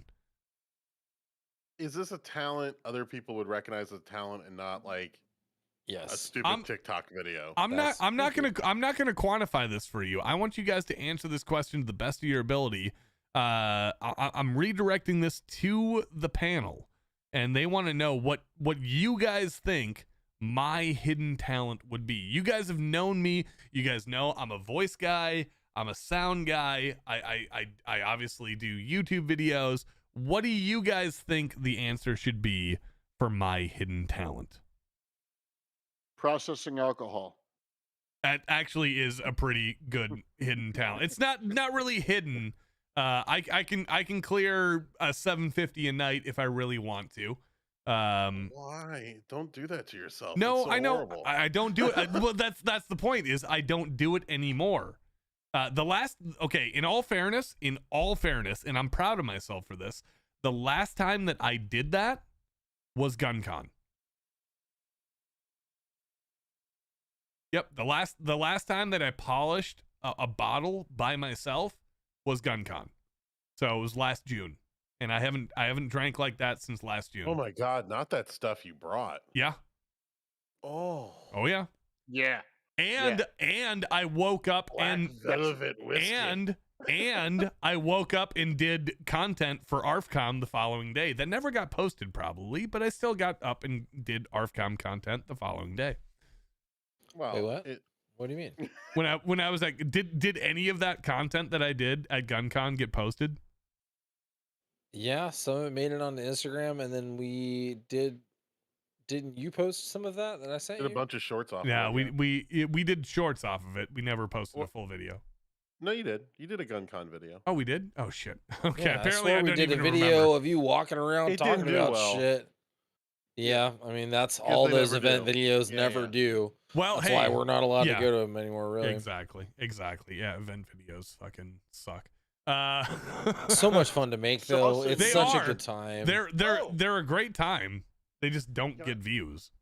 No. Austin in the YouTube chat wants to know what it was a bottle of. Black Velvet.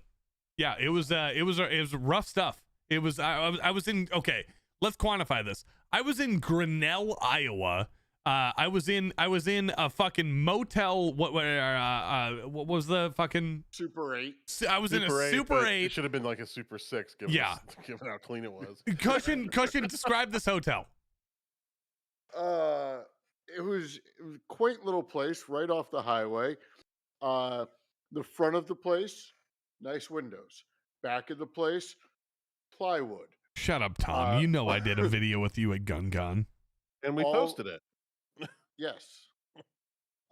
Is Twisty dead, by the way? I don't know. I think Twisty's No, dead. no, I'm not dead. Okay. I'm not dead. My Your camera's dead. Streamlabs just Streamlabs decided to shit itself. So Okay. I'm gonna have to. You're still there in audio though. Yes, I am. On the infamous chair that every hotel room has, mine contained a hair-filled toothbrush that was sitting Yeah. there. There was a bag over my what's it called? Fire detector, smoke detector, Yep. to keep from detecting any smoke. Most of the windows in the back were all smashed out from a hailstorm. It was accommodations. It was the most accommodations of time. Yeah, it was that hotel. Well, okay, so let me clarify the whole situation here. While the event itself was quite fantastic, and the actual event experience that we had, and even the post-event stuff were quite fantastic. Staying at the hotel, or not staying at, but hanging out at Hotel Grinnell, hanging out with the ARFCOM crew. Or wait, actually, shit, were you guys there? Yeah, you guys were there. Yeah. That's how we film Yeah. the content. Thank you. Just Just making talk sure. about that. There was a lot of stuff that happened this year. I'm We- just we- making. I'm we just hung making out- sure. We hung out with Tom, and then we I'm had ju- dinner. That's with what the it was. ARFCOM That's what it guys. was. It was hung out with Tom. Then we had dinner with the ARFCOM guys. I'm getting there now. I'm just Bro, making sure I that got first everything. night we went to y'all's hotel, and there was like Oh, 10 that's dudes when. sitting outside eating on the picnic tables in the middle, basically in the dark. That's So, right, This is kind yeah. of interesting. And Well, yeah, and- it was technical difficulties the whole time. Yeah, well, and actually, that is when one of my most favorite things of the Thunder Nation ever happened. And I don't think anybody even realized that it happened, maybe outside of Uncle Cushion and 14 Hours to Steve, who were in the room when it happened. And that is, we had the stream going, and we invited Paul, you, and the rest of the crew over. I think it was just you and Paul that showed up. And we had the live stream going. We did a little bit of live stream coverage with you and Paul there, and then we ended the show, and Paul breaks the news to us. He's like, "Hey, great news. This is, by the way, like, we hadn't had a sponsor on a video in like a month, so we're like desperate for a sponsor." And Paul's like, "Hey, great news. We got a sponsor for you." And I'm like, "Fuck yes. Life is saved. This is the greatest thing ever." I do remember I'm this so actually. happy. Now you said I'm that. so happy. I'm so happy. And he's like, "Don't get too excited because it's Springfield and they're Echelon." And I said, "Sold." And I looked Paul dead in the eyes. And I said, "You know what? When I'm flush, I got scruples. When I ain't flush, when I'm broke, I got no scruples. So I'll do it." There is a video. I've got on a YouTube. daughter to put food in her mouth. So I don't got scruples. Same. There is a video from someone else who was there. Oh, at hold range on. day. Stop. Break. Everyone stop. We got a happy birthday song to sing. Ready? To Tom. Hey. Ready? Tom. On 3. Here we go. 1, 2, 3. Happy Happy birthday to you. Happy birthday to you. Happy birthday to Tommy. Tom. Happy birthday to you. I Hope hope that, people, because I've always wanted to hear 5 guys out of sync sing "Happy Birthday." I hope you enjoyed that, Tom. He wants some butts. Tom, get some butts on your birthday. Enjoy yourself. Maybe go hang out with Steve or something like that, because I know you two are close in I think we're proximity. meeting up next week. Oh, you're meeting up next week. Well done. Tommy, happy birthday to you, man. Great to have you around. Happy whatever years old you are. If you care to post it, put it up there, and we love you. I'm very quickly scrolling up to see if we have any other ones. Let's see. My dude says, did you vape before you started driving Subarus, or was that after? I did vape before I started driving Subarus. Yes. I vaped actually. So the interesting story of why I vaped is I was hopelessly addicted to smoking, courtesy of my time in the Air Force. I was smoking about 2 packs a day. And then I met my wife, or my future wife at the time.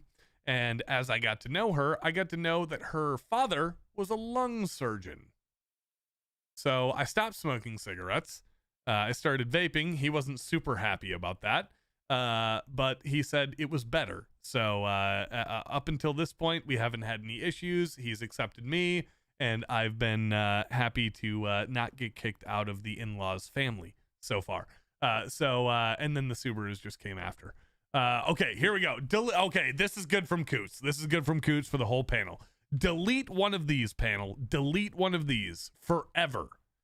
AR, AK, HK, or Glock. It's not even a question. HK all day. HK goodbye. What? Hold HK on. goodbye. Hold on. Everyone stop. Everyone stop. Let's go one at a time. And then we can all chime in. Let's go one at a time, and then we can all chime in. We're going to go spicy first. Tell me why. Because I hate HK as much as they hate me. So you're just saying because HK is stupidly overpriced and they don't release the MP7 to the general public, you say get rid of them forever. I'm not saying you're right or wrong. I'm trying to paraphrase what you're saying, and I'm asking if it's accurate. Of all of those, yeah, HK. I mean, there's other pistols. Okay. Don't get me wrong. Okay. It's not like the Glock has changed. No. It's the 80s, but yep. No peanut gallery here. Spicy's had his say. Let's go to Twisty. Glock. Okay, explain to me why, because I find that absolutely ludicrous. Because they haven't done anything new in 30 years. That's a fair point too. And if we everybody else actually innovates something. If I get rid of Glock, if I get rid of Glock, you don't miss anything. Future changes. Yeah, you're right. You don't miss anything. You're 100% right. Yeah, that's a good call. It's a good call. Okay, let's go, Stevie. Twisted very well articulated my same thought process, which is I hate you both, but you're both right. Of all those, which one could disappear tomorrow? And there'd be so little change in the firearms. I hate you in your real so firearms much. Choices. I mean, just they do one thing really well. They do a polymer frame, striker fired pistol, you're right. various. Fuck, you're right though. Formats. You're right. But everyone else there's doing something, at least trying. Yeah, I can't look at myself honestly and say that I wouldn't say Glock either. But Cushy, what you got? You already know I drink the Glock flavored Gatorade. I know you do. Nothing in my life would change. I love ARs. I love AKs. HKs, fucking HK, and Glocks I already hate. So bye. I'm gonna convince you one of these days. We'll get you on the Glock train. Okay, the only way you are getting me to do anything kind of Glock-like is when we get Radiant on board and they send me a Ramjet and and an afterburner. And an afterburner, and then I'll build a Glock-like object. When we were down at GunCon, by the way, Tom wanted to mention that I also drank most of his 4 roses. And yes, I did. I also I drank. Did help with that. I drank half a bottle or half a handle of Black Velvet and most of his 4 roses. I have I don't remember you guys drinking this much. No. So, well, Steve, you know this. First of all, the night of the shoot, I got fucking hammered. Yeah, Steve Cushion and Twisted know this about me. I have almost an inhuman alcohol tolerance. Like, I can literally sit there and I can drink a handle a night if I want to. 4 roses the 4 roses and that half a handle of Black Velvet went down, and it went down smooth, Tom, and we thank you for it. It's your birthday. I'll allow it, and we love you, buddy. Happy 1 year older for you. Let's see what else we have. His ability to piss me off playing Star Citizen. Are you talking about me, Scott? Are you talking about me? Sure. He probably is. I think that brings us up to date, and it's actually right on time. We're only 10 minutes past the break in the hour, so I think that's gonna wrap us up for the night. Tom says, I'm with Twisted and Steve. I've carried all of these choices in bad guy country, and the Glock would easily be my first one to give up. Brizzy says, if you could have any one of them as your personal, if you could have anyone as your personal, this is a great question. Okay, we're going to stop. I was going to end it.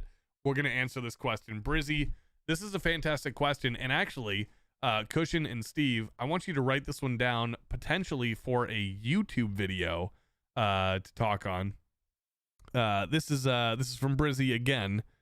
If you could have anyone as your personal firearms instructor, who would you choose?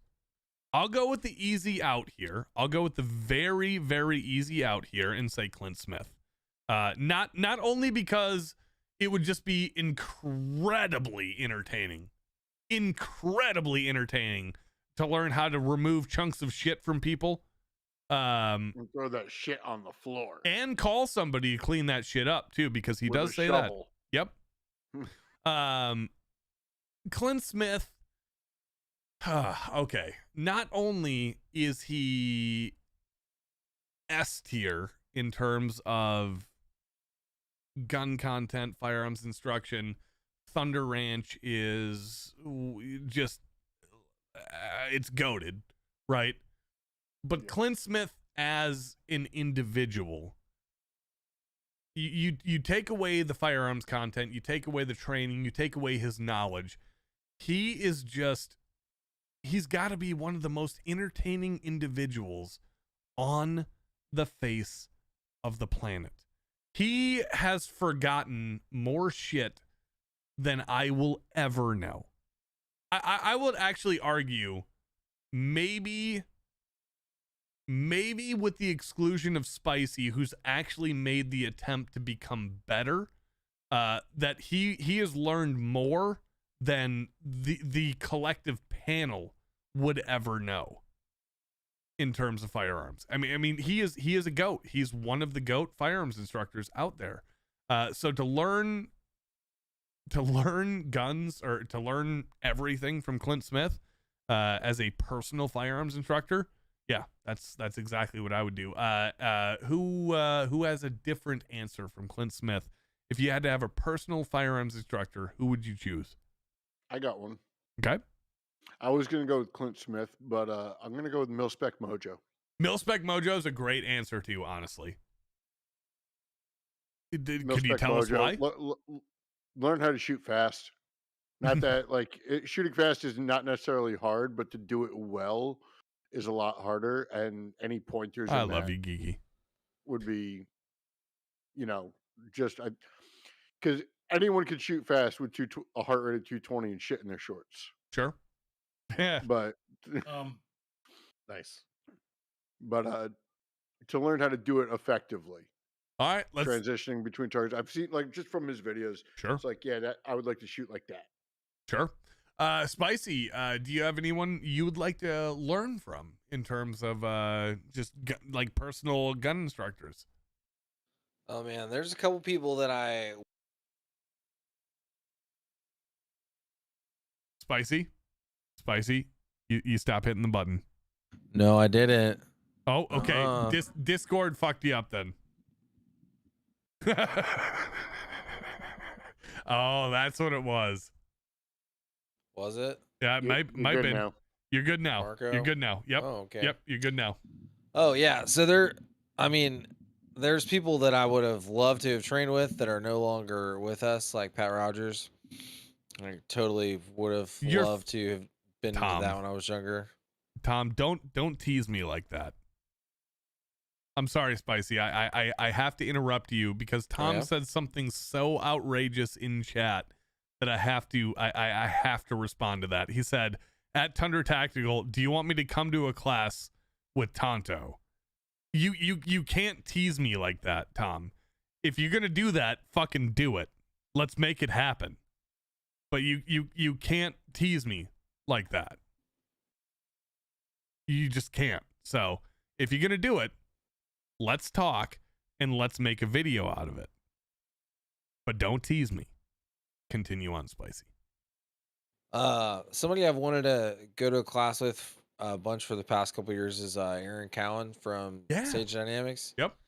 And I mean, so like a lot of it's just like pistol red dot related based on, he has like a white paper, like a duty white paper about pistol mounted red dots.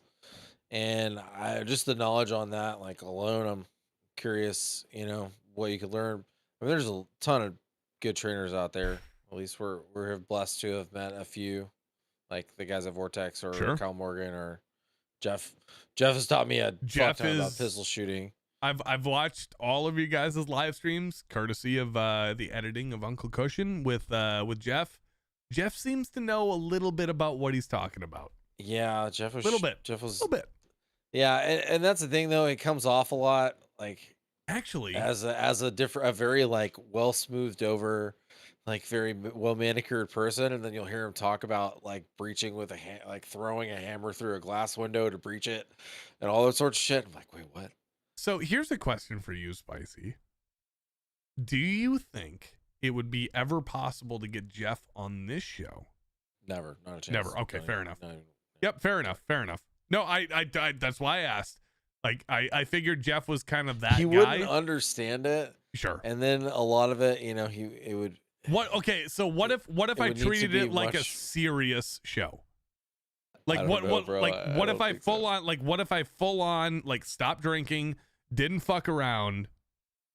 Do you think like even there was a maybe chance, or a hard pass? No No I don't hard think He feelings. would get it. Okay, you know fair what enough. I mean, I like it. I gotta bounce, guys. All right, Wait see you, for Kush. me. yeah, same All right, here. bud. Bush. All right, Later. see you, Spicy. All right, chat. We've got a little bit of time left. We've still got 50 people watching. 50 people watching right now. Have a good If day, you all. guys have questions for us, please continue to ask them. We'll try to go as long as we can. Are you?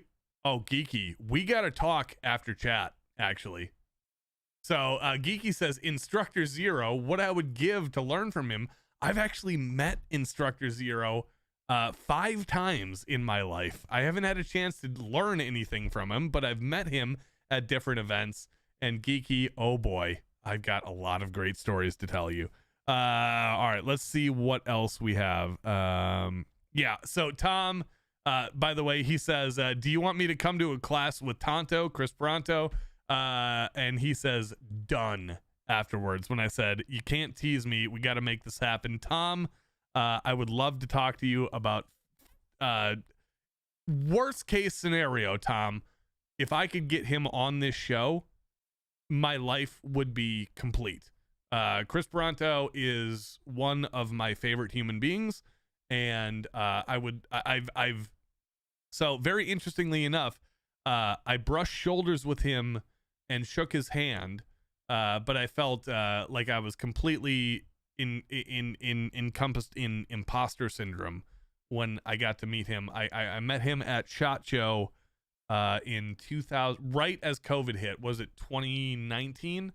It was the year before COVID was big. So I think it was 2019. I was at the Brownells party at Caesars, I think, at SHOT Show. And I very briefly rubbed shoulders with him. And Chris Pronto is one of my favorite human beings of all time.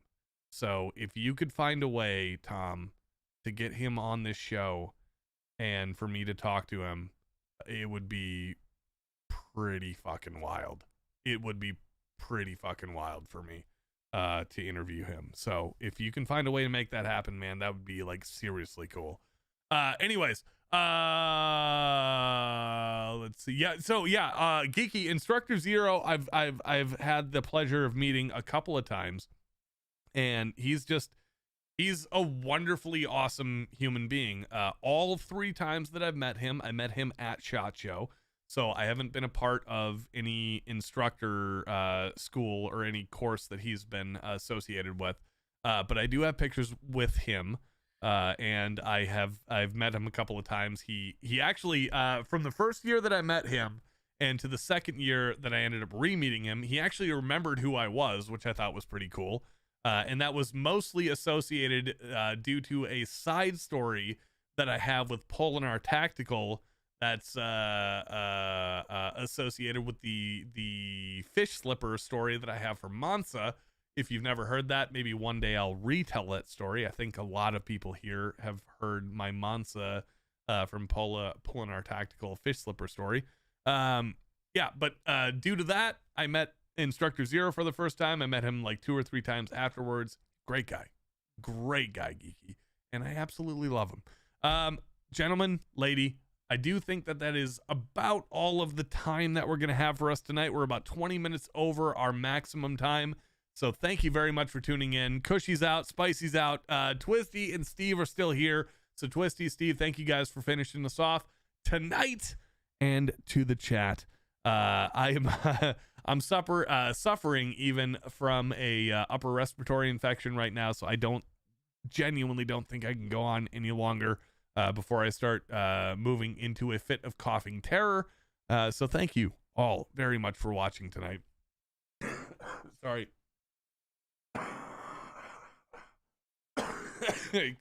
Oh, I gotta mute myself up. 1 second.